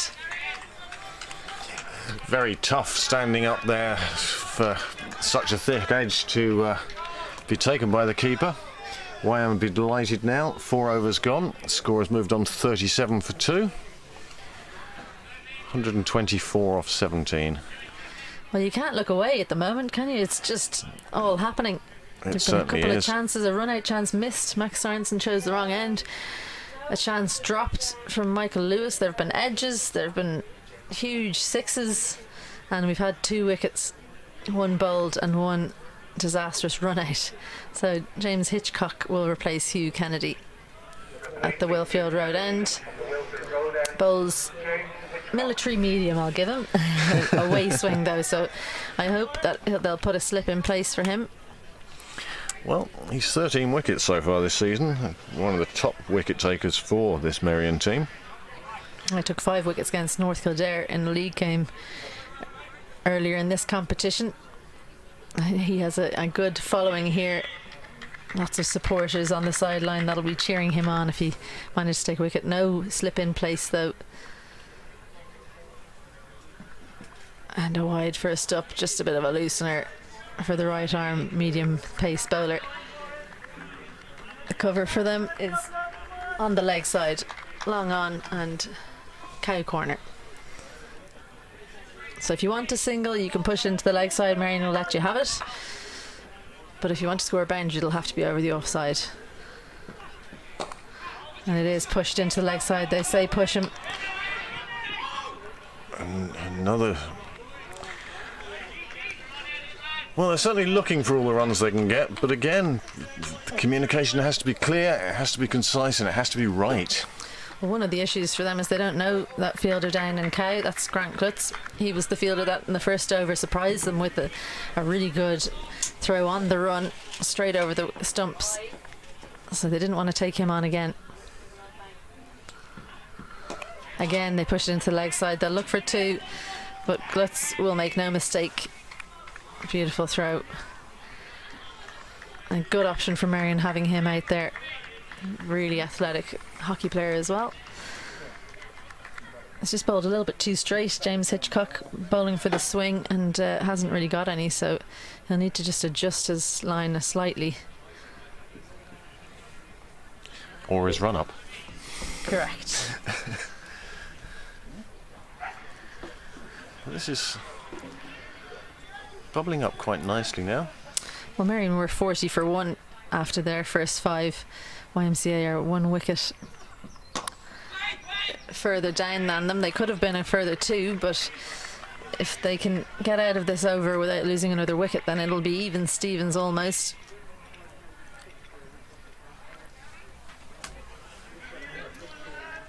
What a game T20 cricket is. It just ebbs and flows.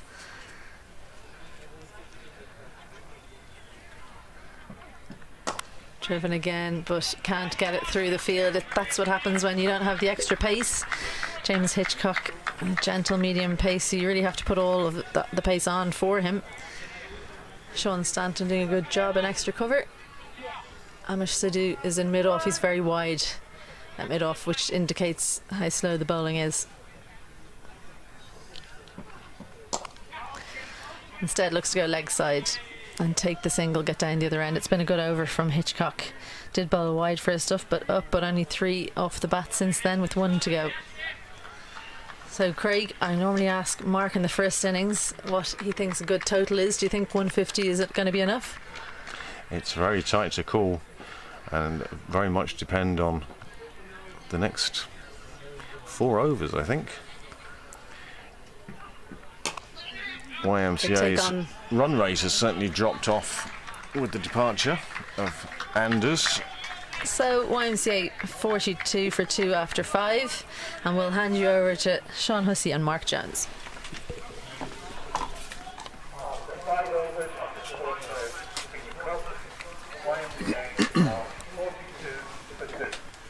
Thank you, Isabel. Joined here in the box by Mark Jones. Mark, 150. Isabel just asked Craig, do you think it's enough? Well, I said 170. It's hard to say at this stage, Huss. I was talking to John Anderson there briefly, and he said that the ball is very difficult to get away after about 5 or 6 overs. It goes very soft very quickly. So 150 could be around about par. And with the spin options that Merrion possess, it could be just about enough.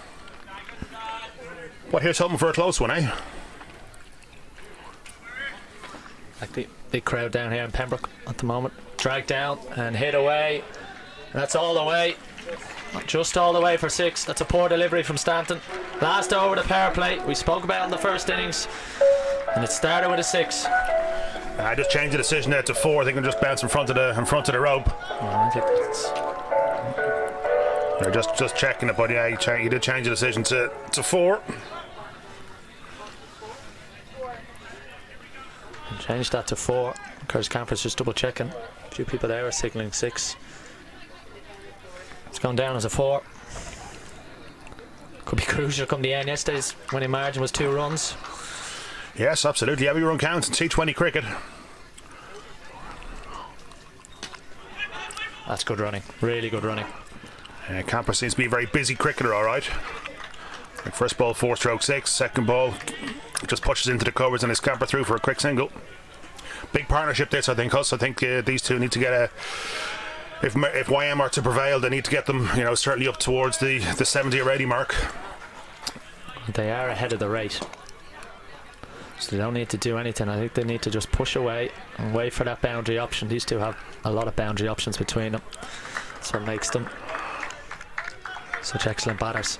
And I think that's the key. After the power play, when the field gets spread out a little bit more and we see the spin of Sadu, I think it'd be interesting to see what way they take it. I think they're happy at the moment just to paddle around. Got the 4 off the first ball. This is Stanton's 3rd over. Yeah, it's good cricket from YM so far, just knocking it around.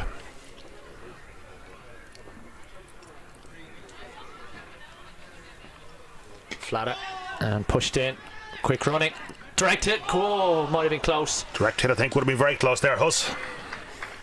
He's a live wire in the frilled gland gluts. He's already got 1 run out. Nearly had another there.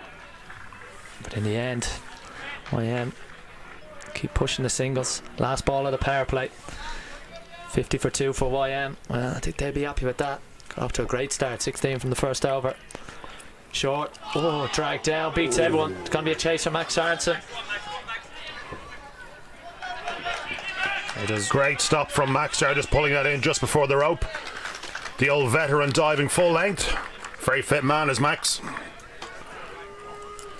But yeah, got away with one there, Camphor. Probably wasn't there to be cut away, and the bottom edge just misses the stumps. We have already seen one drag down today. I think that's a little bit better a deploy from Stanton, maybe trying to bowl it into the pitch. We've seen a couple of times today. Does give you that option. It's going to be Hitchcock again to bowl his second from the Willfield Road end. Out of the power play now, so the field can spread out. 6 overs on, 52 for 2. YMCA. Big few overs here now, coming up. Well, that man on your picture there, Sidhu at mid-off. Sidhu warming up. Looks like Tom might keep one in the bank. They've done that quite a lot this season. They bowled the 2 of them from the same end. Not necessarily bowled in partnership, rotated the seamers around. Bowled them back to back. Here's the key. Well, these two, they've got a really good start. They're both striking over a run of balls. That's been one of the problems for people out there. They've kind of struggled to get going. Camp for 15 from 8. I think it's a good wicket.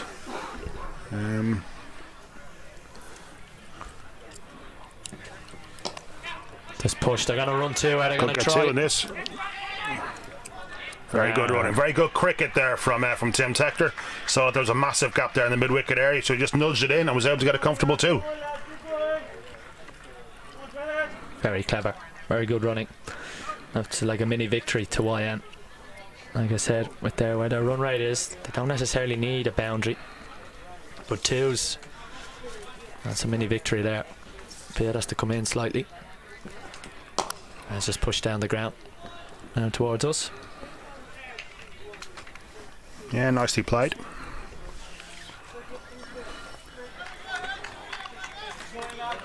Now we could be in the consolidation phase of the game as well, where both teams are happy to concede, to receive and concede 6 or 8 runs and over.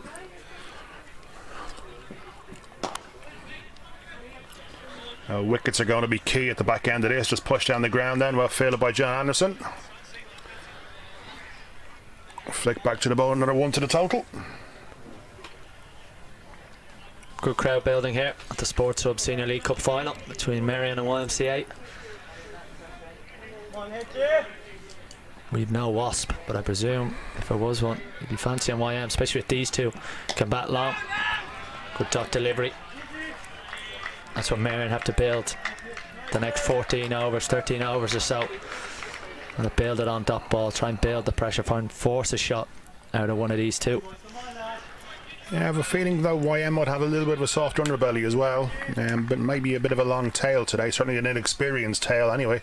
They front loaded with a lot of experience with the two Tectors and Camphor. And Bobby Gamble to come as well, showed with their experience. But after that, that's a brilliant take there from Mick Lewis. I reckon he saved 4, little under edge into the ground. Beat him the outside like a deflection in football would. Brilliant from Mick Lewis. Outstanding fielder, done in the gloves today. See Sidhu here at long off. I think his 4 overs, Jones, are going to be so important. Yeah, he's a fine bowler. Out to deep cover to Dom Joyce himself. Batted well. Dom Joyce has a great record in cup finals for Merrion and for the big occasion. Made 43 from 34. And that's the end of the 7th. 57 for 2. YMCA are chasing 151 to win. Yeah, and as you predicted, Sidhu was the cap off. Interesting to see how these guys play him now. Both guys have been in there now for a number of deliveries, so played themselves in nicely. Camphor with 16 off 9. Probably wouldn't have faced them at all. So it'll be an interesting little battle there. Tim Tector would have probably played him a couple of times over the course of his relatively short career, but he's in there now, 23 off 22, striking at just over 100. Tim, of course, made a half century in the semi-final, backing up Rory Anders' 65, and YM's win over Clontarf. Well, for Merrion, it was a low-scoring encounter at Anglesey Road, beating North County. A really close, competitive game. And Merrion, as they have done all season, batting first. Maybe can they use that to their advantage? YMCA very happy to chase as well. That YMCA result was a little bit of an eye raiser last week, seeing as they played Clontarf on the Saturday as well and got absolutely hammered in the 50 over stuff, and then turned it around the next day and comfortably won. I know the scorecard was only 20 up between them, but I don't think Clontarf were ever in the race on that one. I think that's T20 cricket in a nutshell, and I think we even saw it earlier. The last couple of overs for Merrion, they never got any momentum going. The first over in the YM chase went for 16 with a no ball, and all of a sudden YM just stole a yard or two on Merrion. That's a good delivery from Sidhu. It's a really good start. This is a key battle here. Yeah, Sidhu straight into his work here. 2 very good deliveries. First one flighted, second one a little bit flatter.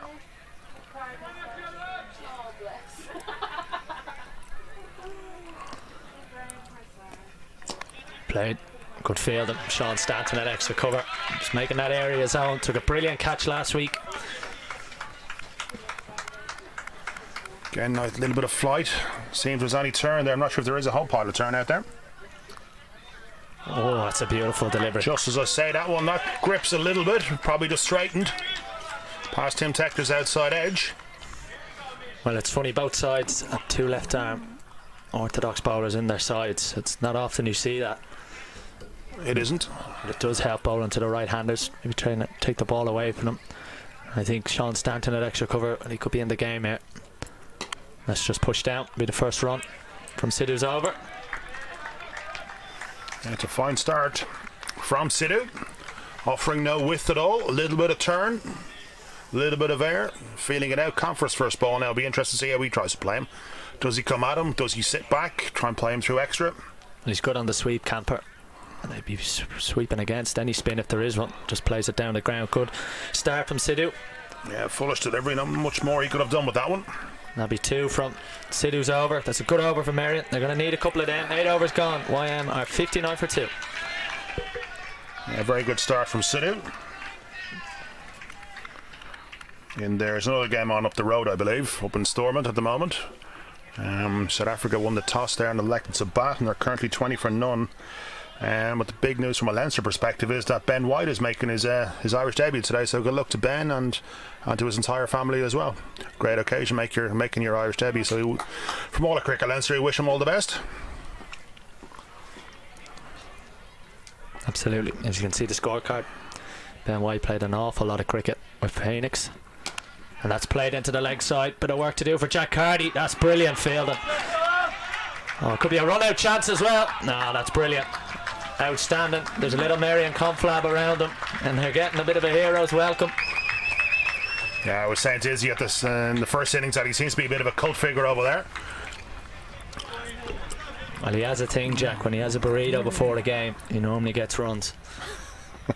We had a burrito in the week. Next day, get 100. Did everyone have burritos ready for him today? Yes, into the leg side. Clutch doesn't go for the catch. Will just be one. It's a longer hit towards that leg side boundary. That could be something we see. Maybe a catch on the boundary. Yeah, maybe so. But Hitchcock, I think, has got away with 2 there. I know there was shouts to catch it. It would have been a very, very, very good catch to get in under that. It was hit so flat. But that's 2 full tosses that he's got away with. He really needs to pull it back here. Into his 3rd over now, Hitchcock. Played down the ground. Much better area. Just played straight down the ground. Jogged through for the single. It's a very good passage of play here for Merrion, bring themselves right back into this game. I think that's how the wicket's going to come.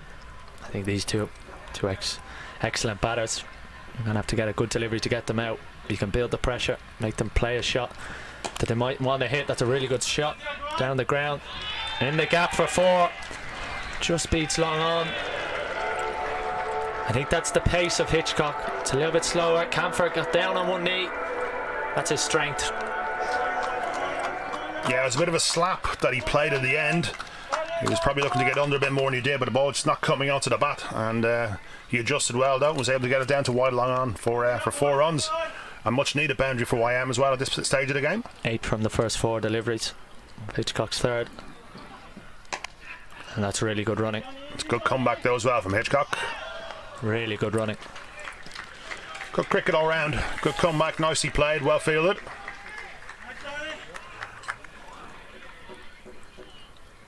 Oh, we pretty much always won in the circle at this stage of the game once both batters go. 2 very quick between the wickets as well. 2 fit young men, all right. See it here on the replay that the 4-2 balls ago. No, it's actually Jack Carty's fantastic stop out at sweeping on the deep mid wicket boundary, deep cover boundary. John Anderson wasn't able to perform the same heroics. Clever from YM. That's a really good over from them.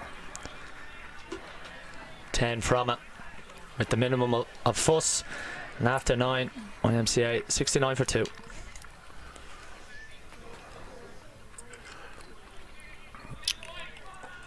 Yeah, Merrion really needs they could do the wicket. Very clever batting here from YM. It's kind of zero, not zero risk, but low risk cricket they're trying to play. That's their bowling figures on your screen there. I think Mikey O'Reilly 4 overs, none for 19, considering he bowled 2 in the last 5. That's outstanding from him. Jamie Forbes 2 for 18 from his 4. Killian MacDonald 1 for 25. Yeah, fine bowling from the young YM attack. This is the Merrion. Only the 1 wicket for Tom Stanton, Hugh Kennedy, bit expensive up top. I think we've seen that already. Bit of extra pace on the ball. Himself and Rory Anders have gone the distance. But I think this is the game here. And this Sidhu, I think his last 3 overs are going to decide where the Sports Hub Senior League Cup final, either it goes to Sandymount or up the road to Ballsbridge.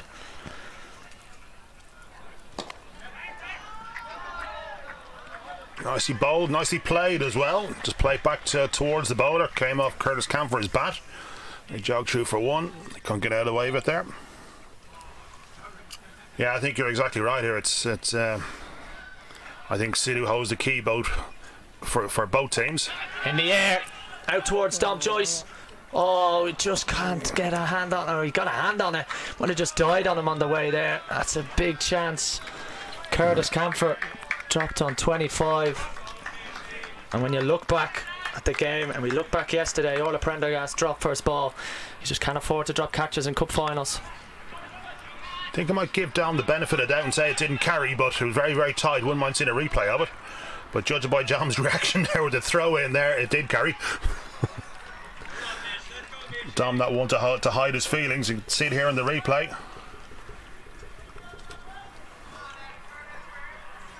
Yeah, carried all right. Unfortunately, it just, as it arrived, Dom's arms were hitting the ground and it just jumped in and out. It was one of those, as you say, just died on him in the air. Run straight, takes a cover. Surely there can't be a run there, and a little bit of a poor throw from Sean Stanton. Yeah, I think he was trying to lob it back to the bowler to take off the bails, but in that situation I think you just got to hammer it down and try and take the stumps out. A little bit of inexperience there from Sean. Been a good over though from Sidhu, just 4 from it. And that one is played out to deep cover, out to Grant Glutz. He's really taking the pace off the ball here, isn't he? He's floating them through, and that's another fabulous over from Sidhu. 2 overs, none for 7 from Amish Sidhu. Really is mimicking what Jamie Forbes did in the YM innings. And that's 10 overs gone. YM are 74 for 2, and I'm going to pass you over to Isabel Joyce.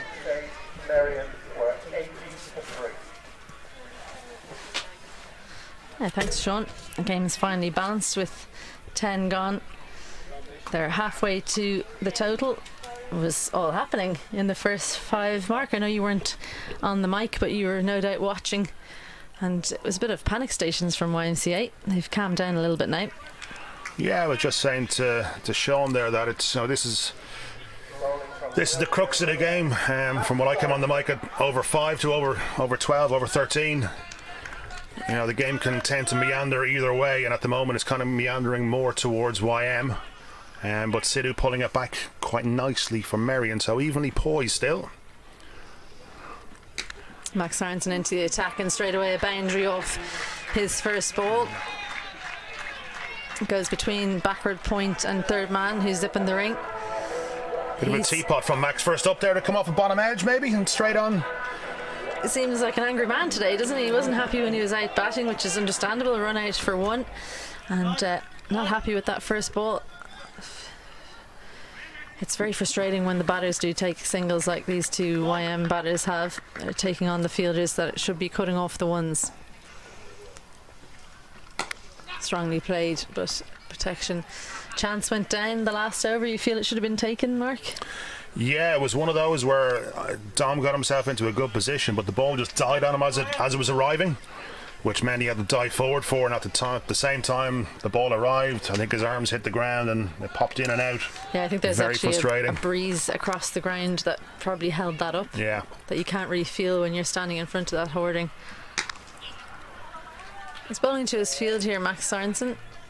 His protection is out in cover, long off, long on, deep mid-wicket and square leg, so he's intending on the batters to hit him forward of the wicket. They say you should bowl to half the pitch, and he's bowling to the front half.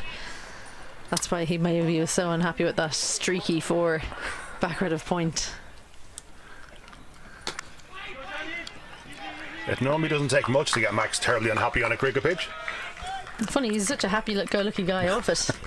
Absolute legend of a human being. A lot of time for Max. Keeps himself very, very well. Very fit. Loves his cricket. Well, he practices what he preaches. He's a personal trainer, so it's always good to look good when you're telling others what to do. He's bowling a good over after that first ball went for 4, 2 singles and now 2 dots. Yeah, really is tightening up here. After the start, you were thinking, is this going to last 20 overs? But the way it's going now, it certainly is. The funny thing about T20 cricket is that if it can seem like one team's on top, especially the batting team in the second innings, but one tied over can turn the game on its head. Fine edge. That's well played from Tim Tector. Pure class. Fine leg is not in place, so that's an easy boundary to close out the 11th. YMCA 84 for 2. If you're just joining us, this is the Sports Hub Senior League Cup final between Merrion and YMCA. Thanks to our sponsors, Sports Hub. Arun Kumar and Yogesh Kashyap are walking the boundary, enjoying the spectacle. Our thanks to them for their support. Thanks to Pembroke as well, great hosts, and their president Barry Tucker.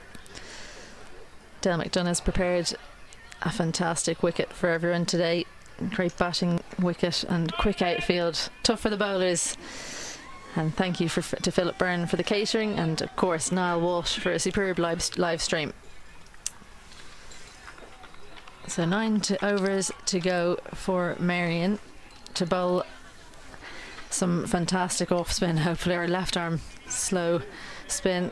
This is Amish Sidhu. I thought he bowled well so far. Yeah, he's bowled really well, really tight. He's used his experience and a bit of guile, bit of flight, the odd quicker one. Not a whole pile of turn, but the odd one just gripping. Well, he can turn it, but I don't think he tries to turn it most of the time. That's kind of his change-up. Does bowl slower than Tom Stanton, so they do work well together. Top edge, it's in the vacant area. He can't get there, Amish Sadu. They won't take him on, but that's disappointment for Merrion. There have been a few chances. YMCA living dangerously. So, Relatively safe shot, though, as I'm not sure if you can tell with the camera angles, but there is no fielder in the ring between 45 and extra cover. yeah, just the bowler really to make an effort to take the wicket there. Poor throw from the deep. James Hitchcock sprinting in at the last minute from square leg, trying to make sure there'd be no overthrows. This is the matchup for me. Amish Sidhu against Curtis Camphor. Likes to cut the ball off his stumps, so if Sidhu can beat him while he's trying to cut through the offside, he could claim a really important wicket. Yeah, and as we've seen already a couple of times, he doesn't mind sweeping him either. Like I did say to Sean, like he probably hasn't seen Sidhu bowl before, so nicely tucked away into mid wicket. Dom comes in. Yeah, hit that too hard for the two. It's the smaller side of the ground as well. Easier to get two on the other side.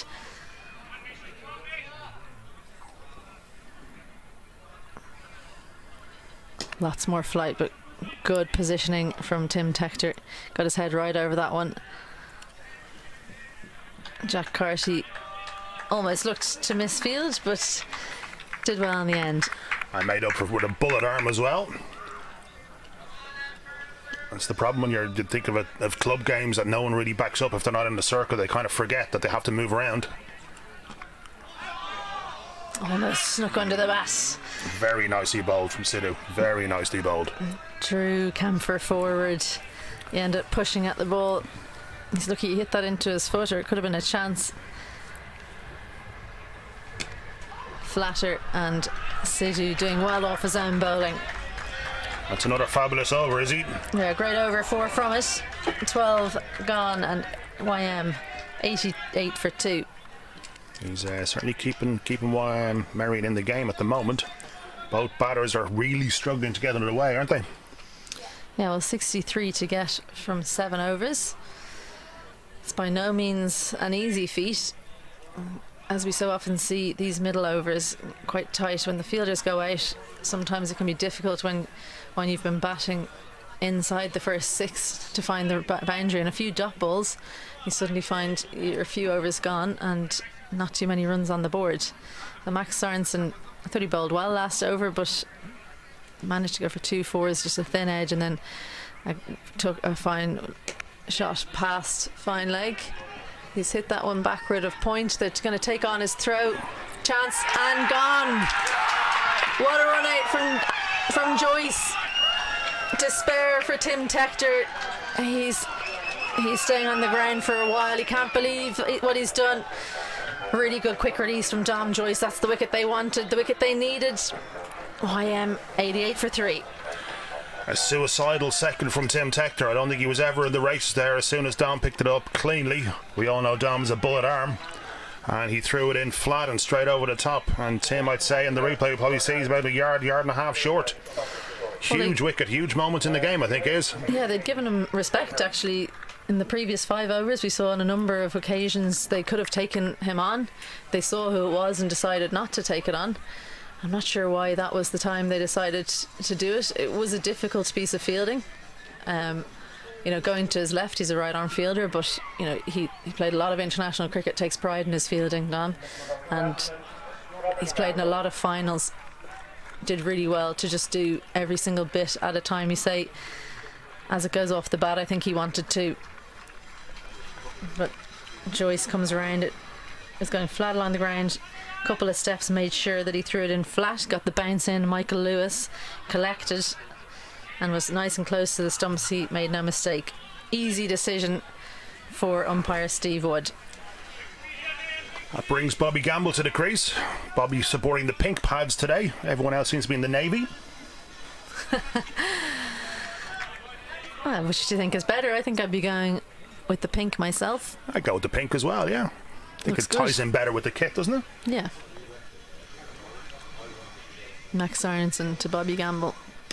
Look for a quick single straight away. Yeah, good soft hands from Bobby Gamble. He's turned himself into a top order batter. Started out as a medium fast bowler, a bit of a basher down the end of the order, but played a few really important innings early in his career, coming in late and saving YMCA, and he's pushed himself up the order. Yeah, just looking at the previous games in this competition, and Bobby, without being spectacular, has been very consistent, getting 20s and 30s and teens and very important runs in T20 cricket. But yeah, he predominantly came over as a bowler. He used to open the bowling, but lost a bit of pace. And nicely played straight down the ground, but Amish Sidhu is nice and wide down at long off. So Max Sorensen concedes another single. Yeah, so Bobby's turned himself into a bit of an all-rounder. Comes in at 5 or 6 here and will bowl 2 or 3 overs depending on the situation of the game. Very good cricketer. Change in the field, mid-off comes up, so there is space if he elects to go over the top, but he's looking to take singles. Again, good placement, cover is out, so he's just making sure he gets camphor on strike, which is the right way for him to play. Yeah, it's good cricket. He's not trying to hit the ball too hard, trying to play himself in, get the more senior batsman on strike. Decent over this though from Sorensen. Just the 4 runs coming from it so far. He's bowled a decent line and length, no great movement.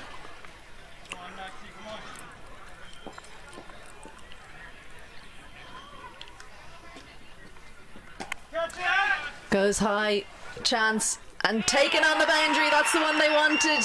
He's had one chance before, but this time he's taken it. It's Grant Glutz. What a catch that was, going around to his right. Those ones are never easy on the run. Yeah, very good catch. Kept an eye on the boundary rope, kept his eye on the ball, and took it over his right shoulder, about hip height.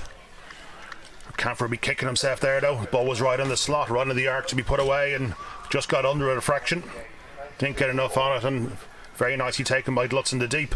But he was dropped on 25, and he's only made them pay with 6 more runs. Curtis Camphor, he's gone for 31, and YMCA are in a bit of trouble at 92 for 4, excuse me. I'm just hearing the replay, just you can see clanked it a bit, didn't get all of it. Well, Max Sorensen's lost a little bit of pace since he first came over, but that's actually played into his favour here. We saw how quickly the balls from Hugh Kennedy were making their way to the rope. That bit of extra pace can mean it goes more quickly to the boundary.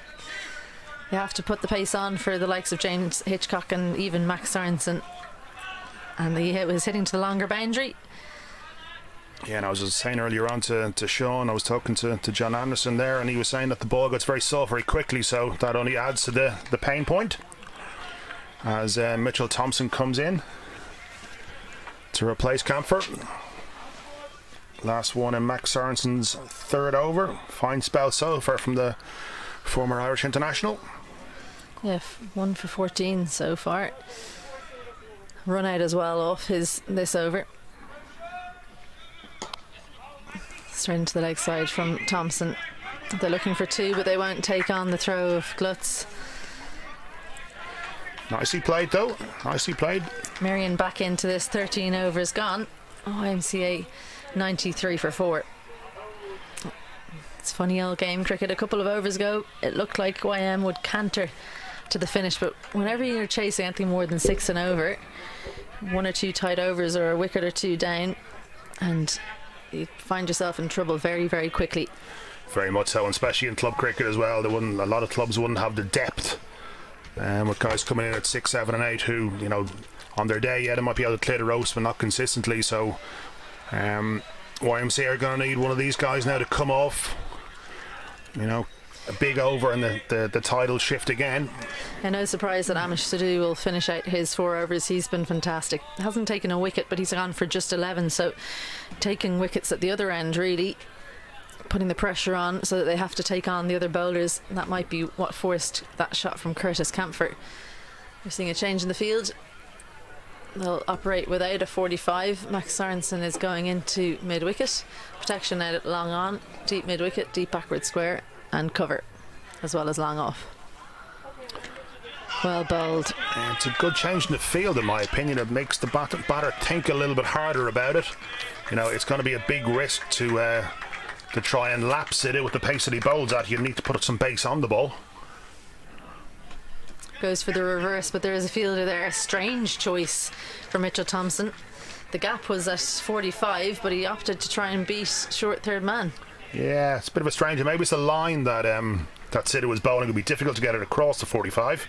But I agree with you there. A bit of a strange. If you're going to lap, I would have lapped orthodox and try to get it down here to the fine leg boundary. Well, it's a risky shot, the reverse sweep. So if you're going to take the risk, take it for a boundary. Could have stepped across and looked to lift him over 45 or just along the ground 45 because there was no one there. Yeah, Sorensen back now to 45 from mid-wicket. Bobby Gamble looks to repeat what he'd done in the last hour, which was just to drop it into cover, but he only manages to get it back to the bowler. So Sidhu playing an awesome card for Merrion here. This is a massive spell, alright. Slow edge, but down. A chance again for Lewis, but he doesn't manage to collect it and throw it. It was all happening as it has been this whole innings. It seems panic has set in Camp YMCA. There was a lot going on there, wasn't there? A nick behind, dropped in, a chance of a run out, which wasn't taken. Nicely flighted there from Sid. It was Bobby came at him, thick outside edge. It would have been a very good take from Lewis because it came through to him shoulder height, and as we know, standing up, ones at shoulder height aren't easy. Bowls that one flatter, and he knew where he was bowling that. You can see he's got it on a string, Sidhu. He knew he was bowling it into leg stump, and that Thompson would hit it into the leg side, so he was already running across. Great anticipation from the left arm spinner. Flighted again. Pushes it to Tom Stanton down long on. He's left-handed, so had to run around the ball. 2 from the final ball of Amish Sidhu's 4. Possibly a game-changing spell. It's a fantastic spell of bowling. An exhibition, one would say, of left-arm orthodox bowling without trying to spin it too much, as you say. Just right line, right length, continuously. Yeah, 4 overs, no wickets, no maidens for 13. So an incredible economy rate of 3.25 for Sidhu. As we said, he didn't take any wickets, but any wickets taken at the other end, he can almost credit them to himself. So 14 gone. YM 97 for 4. They'll need a further. You speaking there, was it? 54. Yeah, bowlers union all the way. Taking credit for run out today. Yeah, it's a batter's game. I used to bowl for run out as well when I bowled. Yeah. Well, sometimes you have to give a bowler their due. That was a brilliant spell of bowling from Amish Sidhu. It was, not taking that away. It was a fantastic spell. Max Sorensen again. They take on the fielder, hit, and it was out, but he misses. The YM batters are really dicing with danger here. Every single ball, every single run, there seems to be a chance. Every single ball, something is happening. It's a very nervy time for them. Well, if you're going to take risks trying to clear the ropes. I don't think that you're going to win the game dropping and running and taking on fielders like that. It's not high percentage enough for me. No, you're dead right. Agree with you there, is. Down the ground, but just hits it with the bottom of the bat. So any ball that goes for a single or a dot for Merrion is a win. The only thing I could think of here is that Bobby is planning on batting out the rest of the overs and everyone plays around him, so he just gets off strike and leaves it to the person at the other end to try and clear the ropes. I think as well he's trying to take it deep. He's trying to get closer to the end of the game before he takes on the bowling. Nice shot down the ground. Hits that one strongly, but not strong enough. Sidhu coming around, and it's easy for him to keep it to a single. And it's been a fine spell from Max as well. So that's 100 up for YMCA. They get it halfway through the 15th over. They're 4 wickets down. Both batters in are on 5.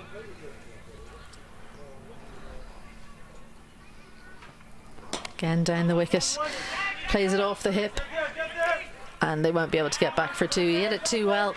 You want to get that ball to land on the 30-yard circle if you're going to run it too. It's hard when you're thinking about clearing the rope though. So he's thinking about hitting it hard. Then to take the pace off it is really, really difficult.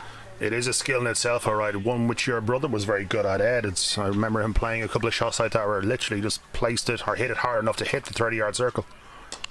Thick edge, despairing dive from third man. Poor luck for Max Aronson. It's twice it's gone down there. Difficult bowling that line of length without a third man on the boundary. It is. I think Max just went a little bit wider that time. And Mitch Thompson just freed the hands, threw them through the ball. Thick outside edge, no chance for a short third man when you're only 30 yards away. Unless you go straight to you, it's going to go past you 9 times out of 10. So Bobby Gamble hits it straight to the fielder again. Good finish to the over from Max Aronson. He's bowled 3. 23 for 1 from him. YM after 15. They're 105 for 4. And a change in commentary again. Sean Hussey and Craig Senior. Thanks very much, Izzy. You join us now for the conclusion of what has been a fascinating cup final. Sean, favourites Merrion now? I think maybe with their experience, yeah, you just look at that batting lineup to come. Not an awful lot. Tom Anders a very good player. It had to be him or JJ Cassidy, you would have to think, coming in next. So that's maybe the weakness in this YM side. If you looked at it at the start of the innings, it might have been the weakness there as well. Both teams, lower to middle order, just haven't been as great this season.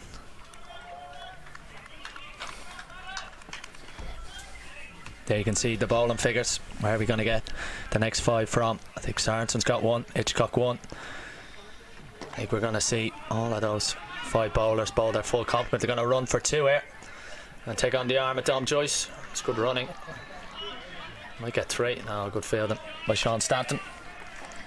Fortunate to get 2. We're going to push their luck for the 3rd. I just think Tim Tector's run out came at the wrong time. It was a silly run. Could prove costly. Goes to the reverse sweep. Interesting to see whether he got a bit of bat in it. Steve Wood says he did. Umpire Steve Wood. Tom Stanton into his final over, bringing himself back in from the St John's Road end. Platter just short of extra cover. It's such a good stop in the end because it runs past Sean Stanton there. Just got to get some bit of body behind it. Everything's so important. All these runs so important. There's 3 from the over so far. 3 left for Stanton in a spell, the captain. 43 off 27 the equation now. Played leg side. I'm just happy to take 1. They're not going to take on the arm at Joyce. This has been a good over so far from Stanton. Has to find a way of getting out of it though. Both these players run a ball so far, and I need to find something. Down the track. Is it a stumping? It's not. Is it an LB? It's not either. That ball had everything. JJ Cassidy there, very smart at taking off the bails. Oh, sorry, Michael Lewis. Yes, sorry. But yes, top work from the keeper there. Some keepers would have been engrossed with the LBW appeal and would have missed the chance of the stumping. Well, we said earlier, Mick Lewis not only so good with the gloves, you can see here down the track, brilliant to get the hand, gets the bat back down. Mitchell Thompson, Mick Lewis, one of the best ground fielders, outfielders, played a lot of indoor cricket when he was younger, played for South Africa, has that skill set, and it's going to be pushed for 1. And that's a really good over from the captain, and that pressure's just building. 5 from the over. It's a great over. I'm just wondering where we're going to get the other 2 overs from the St John's Road end. We haven't seen Jack Carty, and I do think they may look towards Jack Carty. He's a good dead bowler. Well, they opened with Hugh Kennedy, and it will certainly be a consideration for the skipper to bring him back. I think he's still got a couple of overs left. And I think it may be that his pace against the lower order batsmen might be the way to go. Well, it's going to be Sorensen anyway from the Wheelfield Road end. It's about his 4th and final. This game very much in the poise. 41 from 4. atmosphere. It's been electric. It's been great to see supporters back, making a difference. Sorensen in. Played pass, backward point. That's on before. It's a brilliant shot from Mitchell Thompson. Uses that extra pace. Doesn't look to overhit. Might have been a problem in the Merrion ladder overs. But this one just uses the pace. Glorious shot. He travelled with such speed over the outfield, using the pace that Sorensen had given him. The Merrion fielders were pretty much rooted to the spot as that one sped across the boundary. Just what YM needed. Needed at least one of those and over. Down the track. Bit of work to do in the deep. For Dom Joyce, clean pickup, and it'll just be one. That's a fine arm he has back there, isn't it?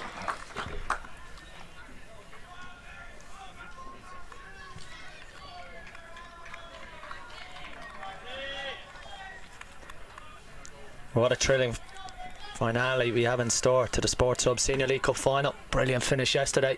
Are we going to get another close one? That's going to be 4. That's a couple of times. It's a little bit streaky, but when you have the field like that, it's always going to be 4. It was in the air going through the circle, but he found the gap. 2 boundaries in the over, just what YM needed just to keep up with the rate. 9 off 3 balls.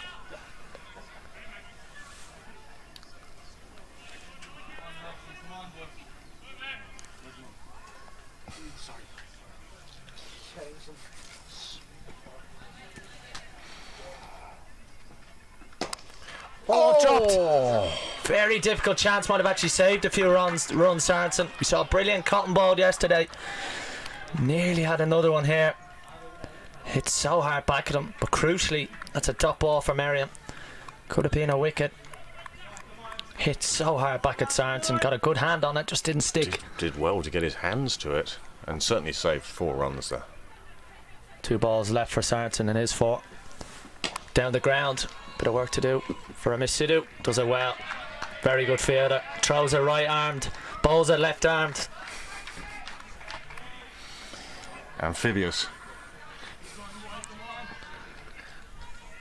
You can see this, the cotton ball chance just comes back and it was in. It was in there.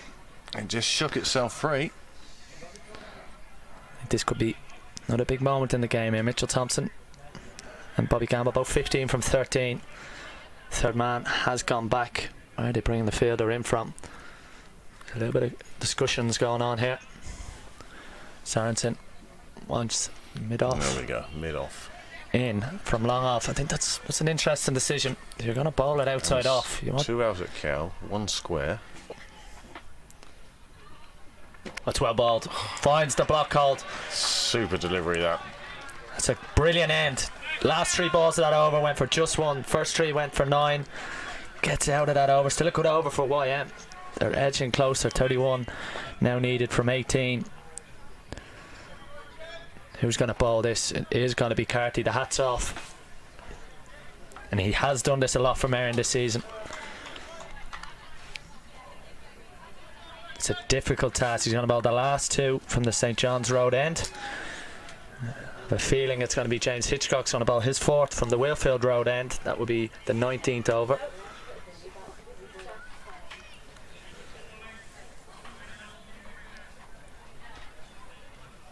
Now the extra pace of Carty and a bit of bounce. I think the danger area here could be third man and fine leg. Just that little bit of extra pace. Well, third man is going out to the boundary to cover that very shot. Man on the 45 is on the ring at the moment. You can see on your screen there Dom Joyce, one of the most experienced players for Merrion, having a discussion with bowler, and the captain Tom Stanton on the left, just making sure the field's in the right position. Bobby Campbell will be on strike on your picture, number 5. Mitchell Thompson in the red helmet.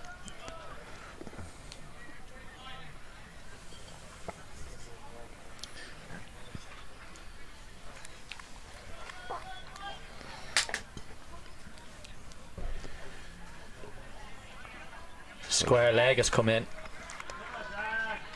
and short 45, so anything short Could be helped on its way. Cow corner, long on, long off, deep cover and third man. That's the 5. Up to 4 in the ring. 3 overs left in this pulsating game that swung both ways.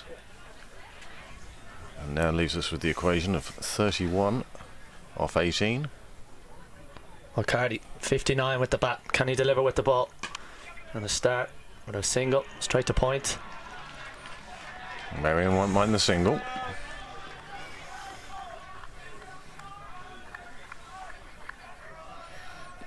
It's all about Merrion trying to get deliveries used up now.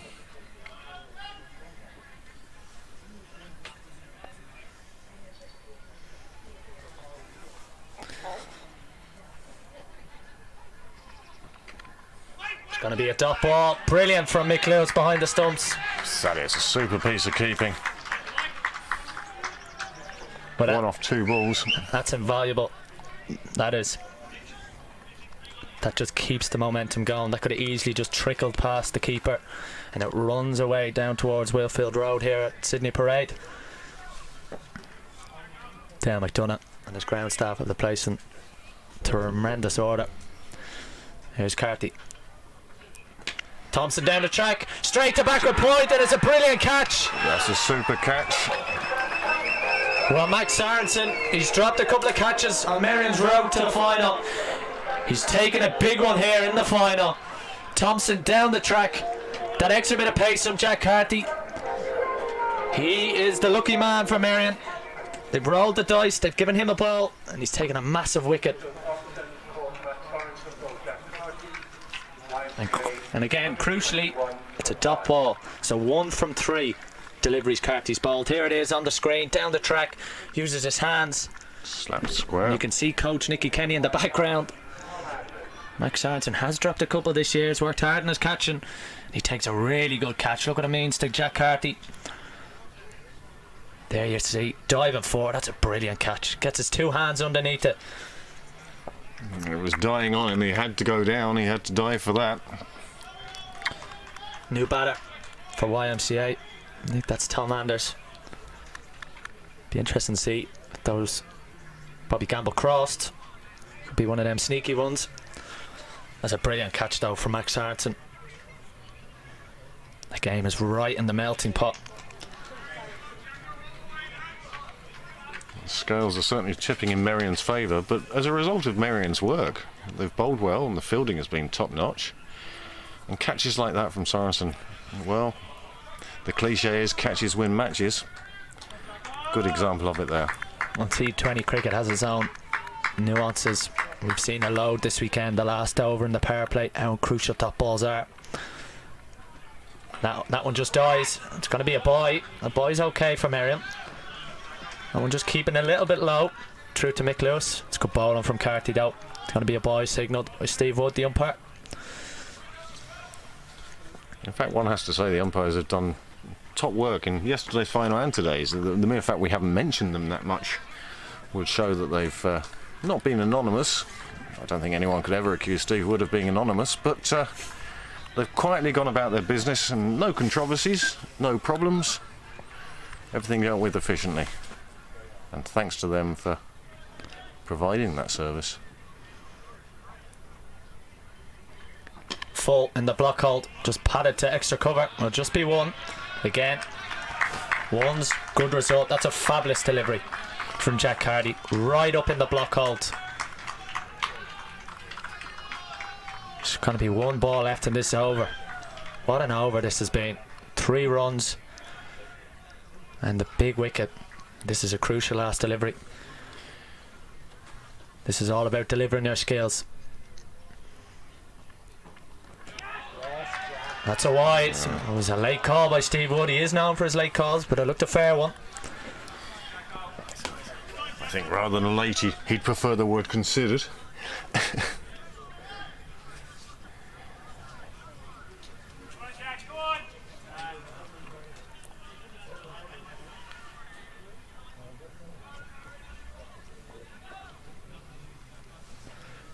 .27 required now. in the air, out to deep cover. I don't think it's a chance. They might run two, and they won't take on the arm of Grant Glutz. Very clever cricket. He could have gone for the catch. Don't think he would have got there. He could well have gone for four, and he's getting a big round of applause from the Merrion crowd over on the railway track end of the ground. And as predicted, it is going to be James Hitchcock to ball his fourth from the Wheelfield Road end. 18 overs gone, 125 for 5. 27 off 12. Well, there's no doubt now that YMCA needs to be clearing the boundary, and quite quickly and regularly.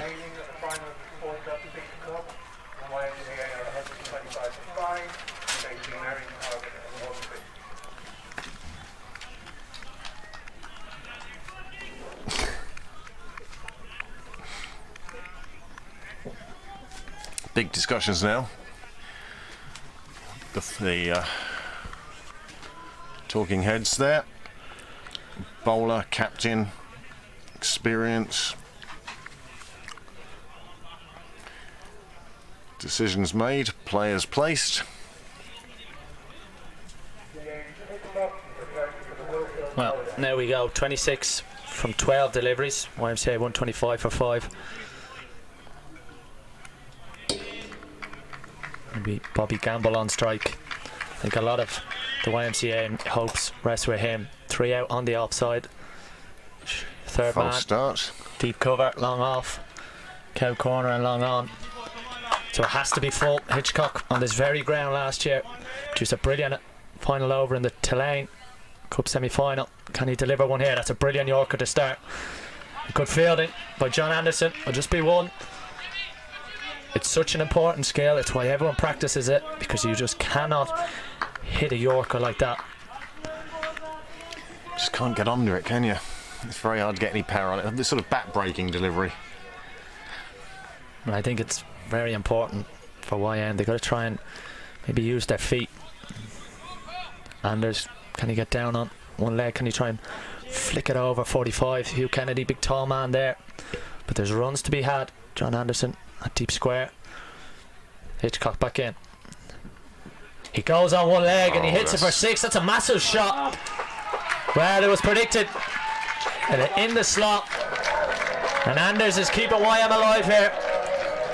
He bowled a brilliant couple of overs at the death. And all of a sudden, big 6. And Merrion are going to have a little meeting.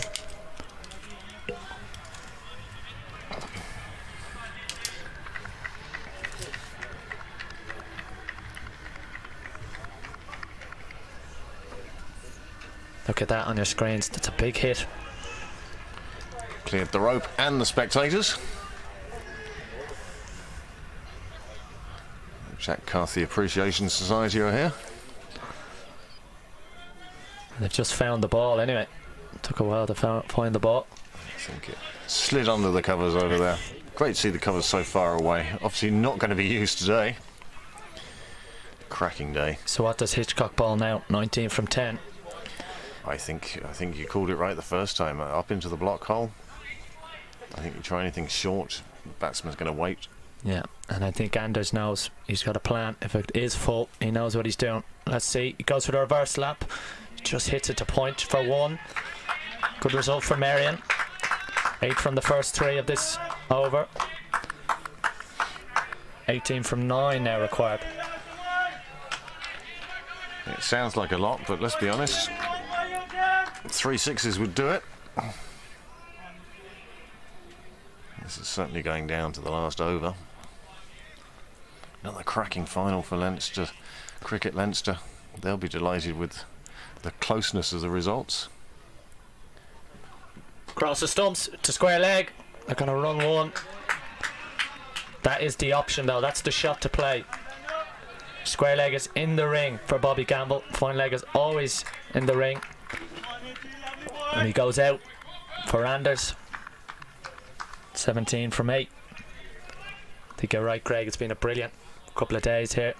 This is the Sports Hub Senior League Cup final, and it looks like it's going all the way. Hitchcock in. Full. Hits extra cover. Sean Stanton, good bit of fielding. 16 from 7. Brilliant skills from James Hitchcock's. Yorkers are so invaluable. Left the batsman with nowhere else to put it, to the only fielder inside the ring on the offside. Oh, the third man is in the ring as well. Square leg's gone out now for Bobby Gamble, so they're going to have to find a fielder from somewhere. They put third man in. 1, 2, 3, 4, 5. 3 out on the leg side, 2 on the offside. Oh no, that could be 4 out. That could be 4. Nice Anderson, shot. can he get there? He can't. That's a great Massive. effort. He made a great effort to get there, but it's just got past him. 4 more runs.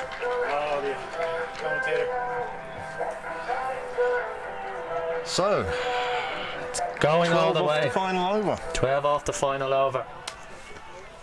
And it is going to be Carty to bowl. And Hitchcock, I mean, that's just T20 cricket in a nutshell. You always feel like you're a fielder short.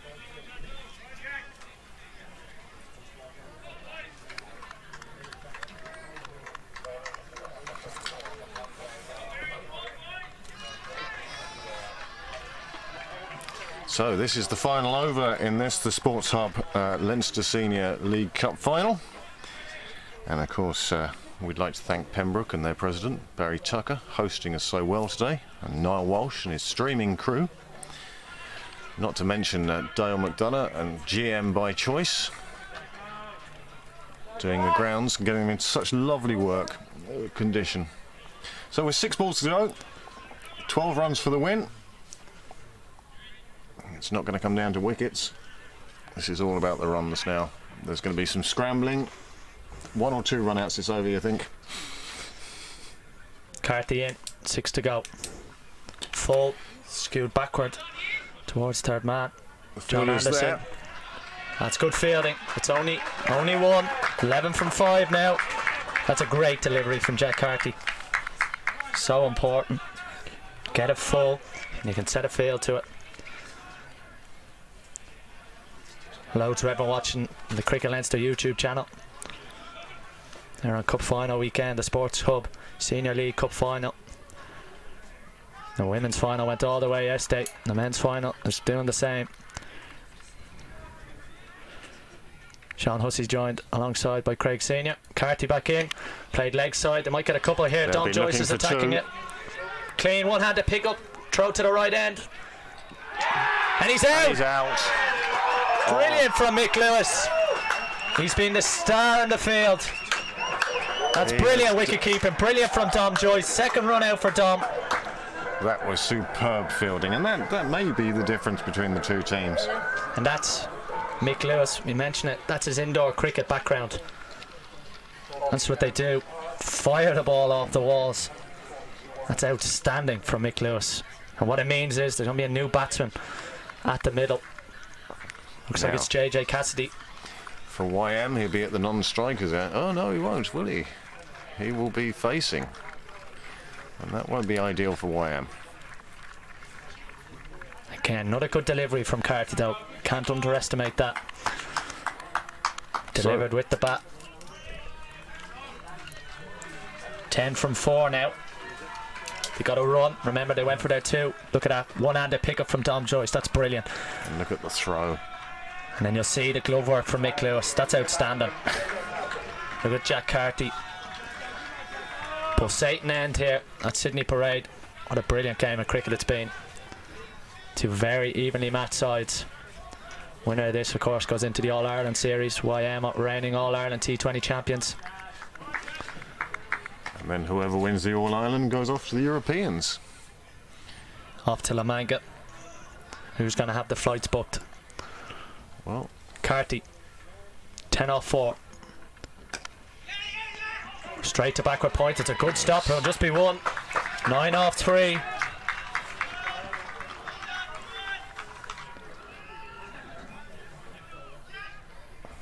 Cassidy doing the right thing, getting up the other end. It leaves his partner with an awful lot to do now. 9 runs required, 3 balls to go. Big crowd watching on the Cricket Leinster Live YouTube channel. Remember, it's 9 from 3. Carty in. Goes for the ramp. Doesn't get any of it. Goes to 45. That's good from Carty. It's the right shot from Anders. absolutely the right shot. Fine leg is in the ring. It's a small boundary down towards the clubhouse. He just didn't get any on it. Ace off 2. I don't think we're going to see a super over anyway. I think that single sees off a chance for a super over. Never say never. 6 and a 1 will get us there. Castillon strike. 8 from 2 now. Carty down the ground. Should just be 1. Stanton down at long off. So now it is 6 for the super over. Exactly the same as last night in the women's final. Exactly 6 needed. Last night it was a Celeste rack. Managed to 1 bounce 4. It's Anders. And I'm just wondering about fine leg. I'd like to see fine leg go back. Remember, 6 for a super over. Brilliant atmosphere down there, as it has been all week. Crowd getting involved now. You can see on your screen now. Last ball. Tom Joyce, one of the most experienced players out there. Talking with Jack Carty. What changes will they make as a result? Well, Anders, remember, he's already hit 1-6. That was over square leg. Can he do it again? 6 for the super over. Last ball. Here we go. It's Carty in. And it's a dot. Tom Anders isn't happy. He thinks it could be a wide. Jack Carty with the ball. Jack Carty with the bat earlier. And Merrion are the Sports Hub Senior League Cup champions for 2021. What a game of cricket we've had. Played in brilliant sunshine with a brilliant crowd, and the crowd have added to it. But it's Merrion who prevail. Here it is. I think it's fine. Anders thought it was a wide. Steve Wood didn't. And the celebrations can start for Merrion. What a game of cricket, Craig. Indeed, indeed. Last ball thriller again. Many congratulations to Merrion. They actually well-deserved win here today. Provided a better all-round team performance. And they'll now go on, as you say, into the All-Ireland semi-finals and final, hopefully. Well, just look on your screen there. Jack Carty bowled the 18th and the 20th over, 1 for 9. Outstanding from Jack Carty. I'm sure his uncle Pat, many years of distinction in Merrion's watching. Outstanding. Batted beautifully earlier. Batted for most of the 20 overs in the Merrion innings. You can see the sides walking off. Dom Joyce with his 2 kids. One of them, Alexander, I think, is running over to him now. And as well as Jack Carty providing that final bowling performance, taking the 18th and the 20th overs. Don't forget, it was him that basically backboned the Merrion innings in the first half and got them up to that total that they may have felt was a little bit below par. Well, there's the YM batting card. It was Tim Tector, 41. That run out, I think, decided the game. Took on the arm of Dom Joyce. Brilliant bit of fielding. Cardiff Camphor batted beautifully, 31 from 23. Showed why he is an Irish international before Max Aronson had him caught on the boundary by Grant Glutz. Robert Gamble, Bobby Gamble batted well, 24 from 20, and they just could not get YM over the line. They left it a little bit too late. Crucially for Merrion, look at that, 4 extras. Outstanding. Great skills at the death. Brilliant game of cricket. There you can see the Merrion card. Look at Amish Sidhu, 4 overs, none for 15.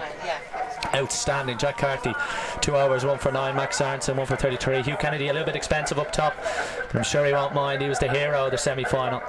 Tom Stanton, the skipper, bought a brilliant 4th over, and that kept the pressure on. They kept wickets falling at a regular intervals.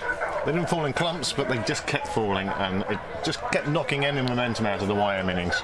Well, there it is, confirmation on your screen. Merrion win by 6 runs. Dot off the final delivery and went to the wire yesterday. Merrion lost. Went to the wire today. Merrion win. They prevail. They are the Sports Hub Senior League Cup champions for 2021. As you can see, some of the highlights from the YMCA innings. Brilliant game of cricket. Brilliant. The Sports Hub, we'd like to thank them for their continued sponsorship. Arun Kumar and Yogesh Kushup, who we all know from around the grounds. Pembroke, well, they've been brilliant hosts. They won the women's final yesterday. Credit goes to Barry Tucker and all at Pembroke, including Philip Byrne for the catering. Niall Walsh, of course, here from the live stream. Outstanding pictures, as you can see. There's the run out. They bumped into each other. Sometimes things happen in a cup final that are just meant to be. And of course, Dale McDonough, as always, him and his team, GM by choice, put on a wonderful show. But it is Merrion who prevail. This is Sean Hussey, who's joined by Craig Senior, Mark Jones, and you're going to hear from Isabel Joyce in a few minutes at the presentation. Make sure you stick around. But for now, it's Merrion who are the champions. Many congratulations to Merrion.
presentation of the Sports Hub Senior League Cup Final.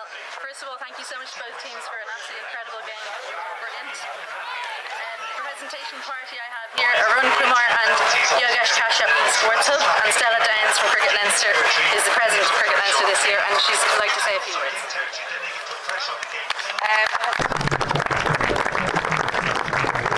Good afternoon, everyone, and as I said last night, it's wonderful to be back in Pembroke for more finals and also to see so many people here.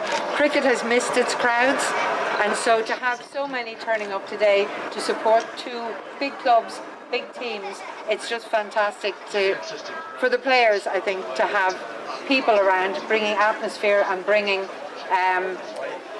just that little magic something that every cup final needs. I think we all love a cup final. Before we proceed with the general kind of presentations, etc. today, though, I would just like to mention one person, and that's Joyce Dunlop. For those of you who haven't heard this morning, Joyce passed away this morning. I know her daughter Amanda is here. The Dunlops were synonymous with YMCA Cricket Club for as long as I can remember, and way long before that. And so it's very sad for the whole family, but also for the extended YMCA family. So the condolences of all at Cricket Leinster to the Dunlop family, and we're thinking of you.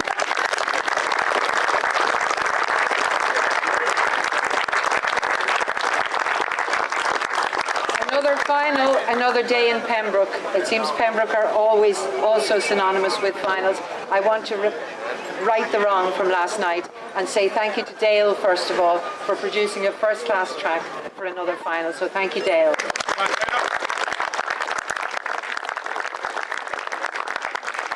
Thanks to all at Pembroke and also to the bar staff. Thanks to the staff of Cricket Leinster who've been organising this finals weekend with great precision. So to all the lads, well done. Delighted to have all the finals ticking by in fine weather for you. Hugely important in our sport are our sponsors, and I'm delighted here to have Arun and Yogesh beside me.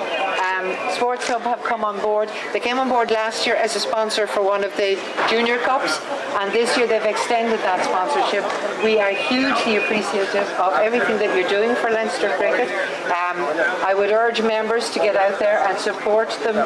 They are providing top quality kit for everybody, but quietly providing support for all clubs behind the scenes. So we really appreciate you extending your sponsorship this year.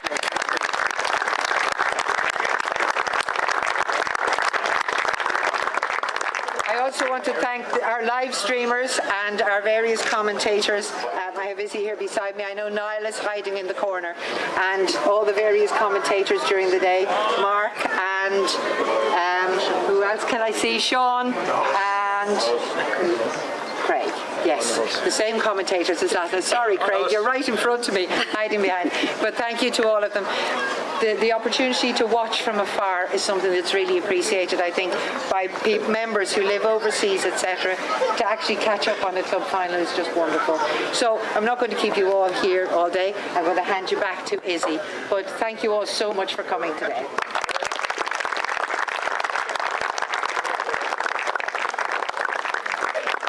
Thank you, Stella. She's not going too far. First up, we have two flight return tickets worth approximately $1,500 to anywhere in the Turkish Airlines network. Stella's going to pull the tickets. We've raised a huge amount of money through this initiative. So Stella, if you step forward and pick out a ticket. I have tickets in here, so I'm hoping I'm going to pick my own. It's orange. It's a yellow ticket. Yellow. Yeah, 436. Number 436. So the winner from Merrion Cricket Club, Edward Lewis.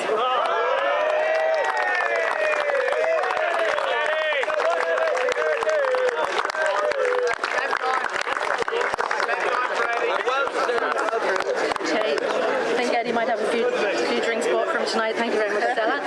Okay, first up we're going to go to the player of the match. Again, Stella is going to just mention a few people. It's always very hard in a close final like that to decide who the player of the match is, and you really about the people who cause the game to swing in favour of a team. And so I think as long as Tim Tector was there, we firmly believed that YMCA were in the driving seat. When Amish was bowling, we thought that YM were in the driving seat as well. But Dom Joyce, who would hate to be called the veteran Dom Joyce, but I was thinking, yeah, he's been around for a very long time. Dom Joyce was magnificent for Merrion yet again. But I think the person who probably turned the final on its head in the final few overs, having scored runs as well, I would hope people will agree with me, it has to be Jack Carty.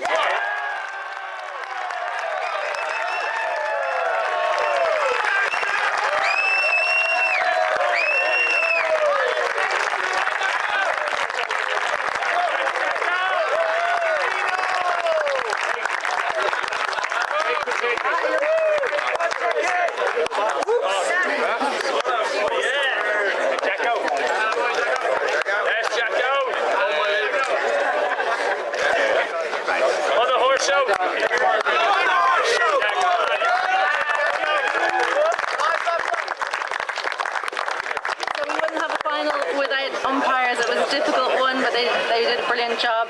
So Steve Wood and Venkat Yanala, please come forward for a minute.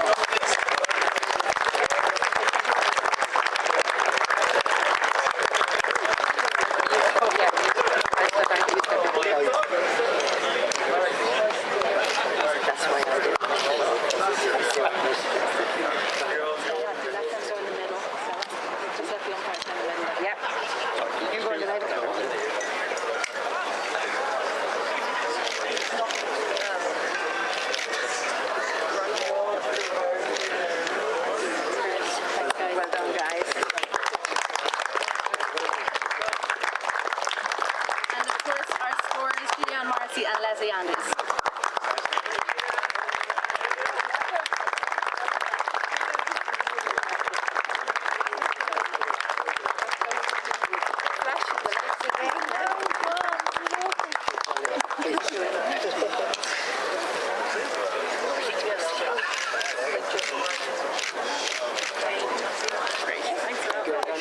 Enjoy the celebration.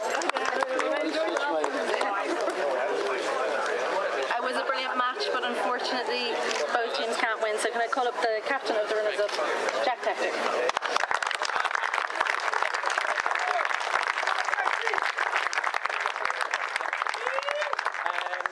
Guys, firstly to Barry Tucker and Pembroke, thank you very much for hosting another final. We're very grateful to you guys for hosting the game today. So thank you very much.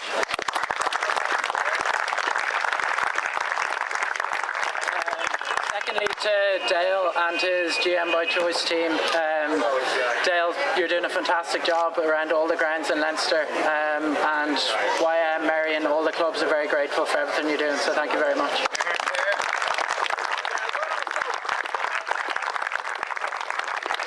To Cricket Leinster, headed up by Philip, thank you very much for all the efforts you guys are going to. It's fantastic to see you guys really kind of flying the flag in terms of the unions in Ireland, so thank you very much for all your hard work. To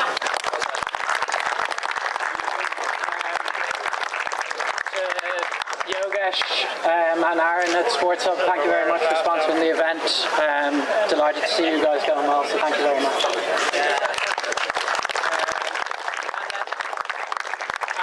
To the umpires and scorers, thank you very much for your efforts today and throughout the season, so thank you.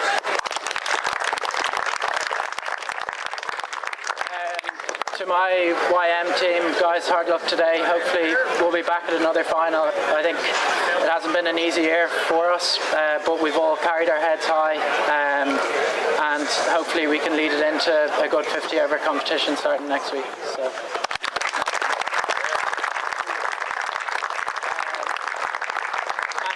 Finally to Merrion, led by Stan, well done today guys, have a good night. And finally I'd just like to say to Dom and everyone at Merrion, we haven't been in our ground this year, but you guys have been such a help in kind of facilitating both men's training, youth training, so we're really grateful and hopefully we'll be able to pay you back someday, so thank you very much.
it's just coming across.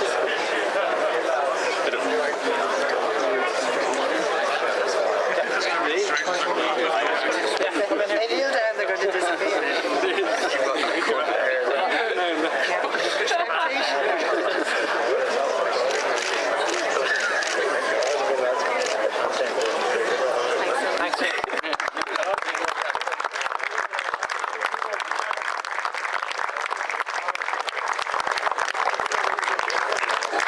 And now I'm going to call on the winning captain, Tom Stanton.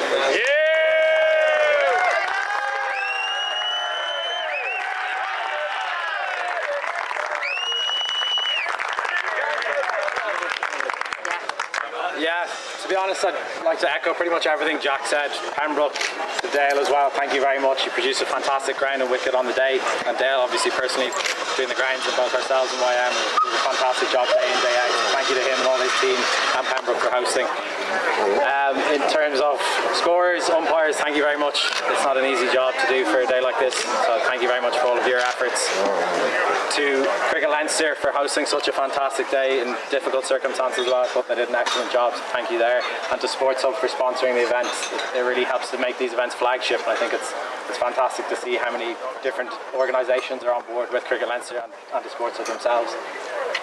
To YM, well done. You guys pushed us really hard, and I think it was a fantastic effort for you guys, and I've no doubt that you'll be back there pretty soon pushing on either us or somebody else, so well done to you guys. To our supporters, thank you very much. You've been fantastic every game. You've been fantastic every game, supporting us from over the line. It's really made a massive difference this year, so thank you to all of them. To our coach, Nicky, thank you very much. It's not an easy job dealing with us every week, so thank you.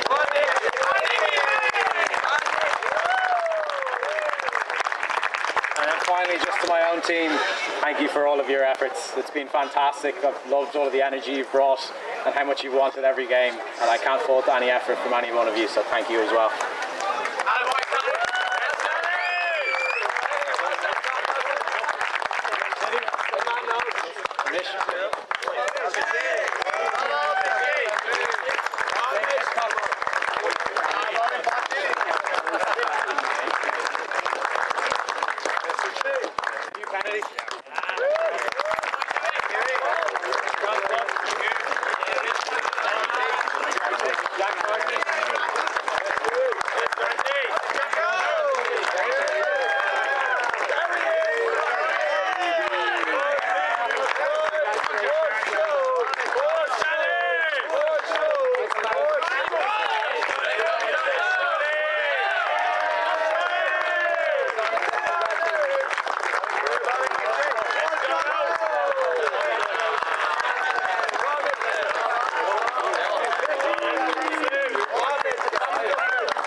Well done.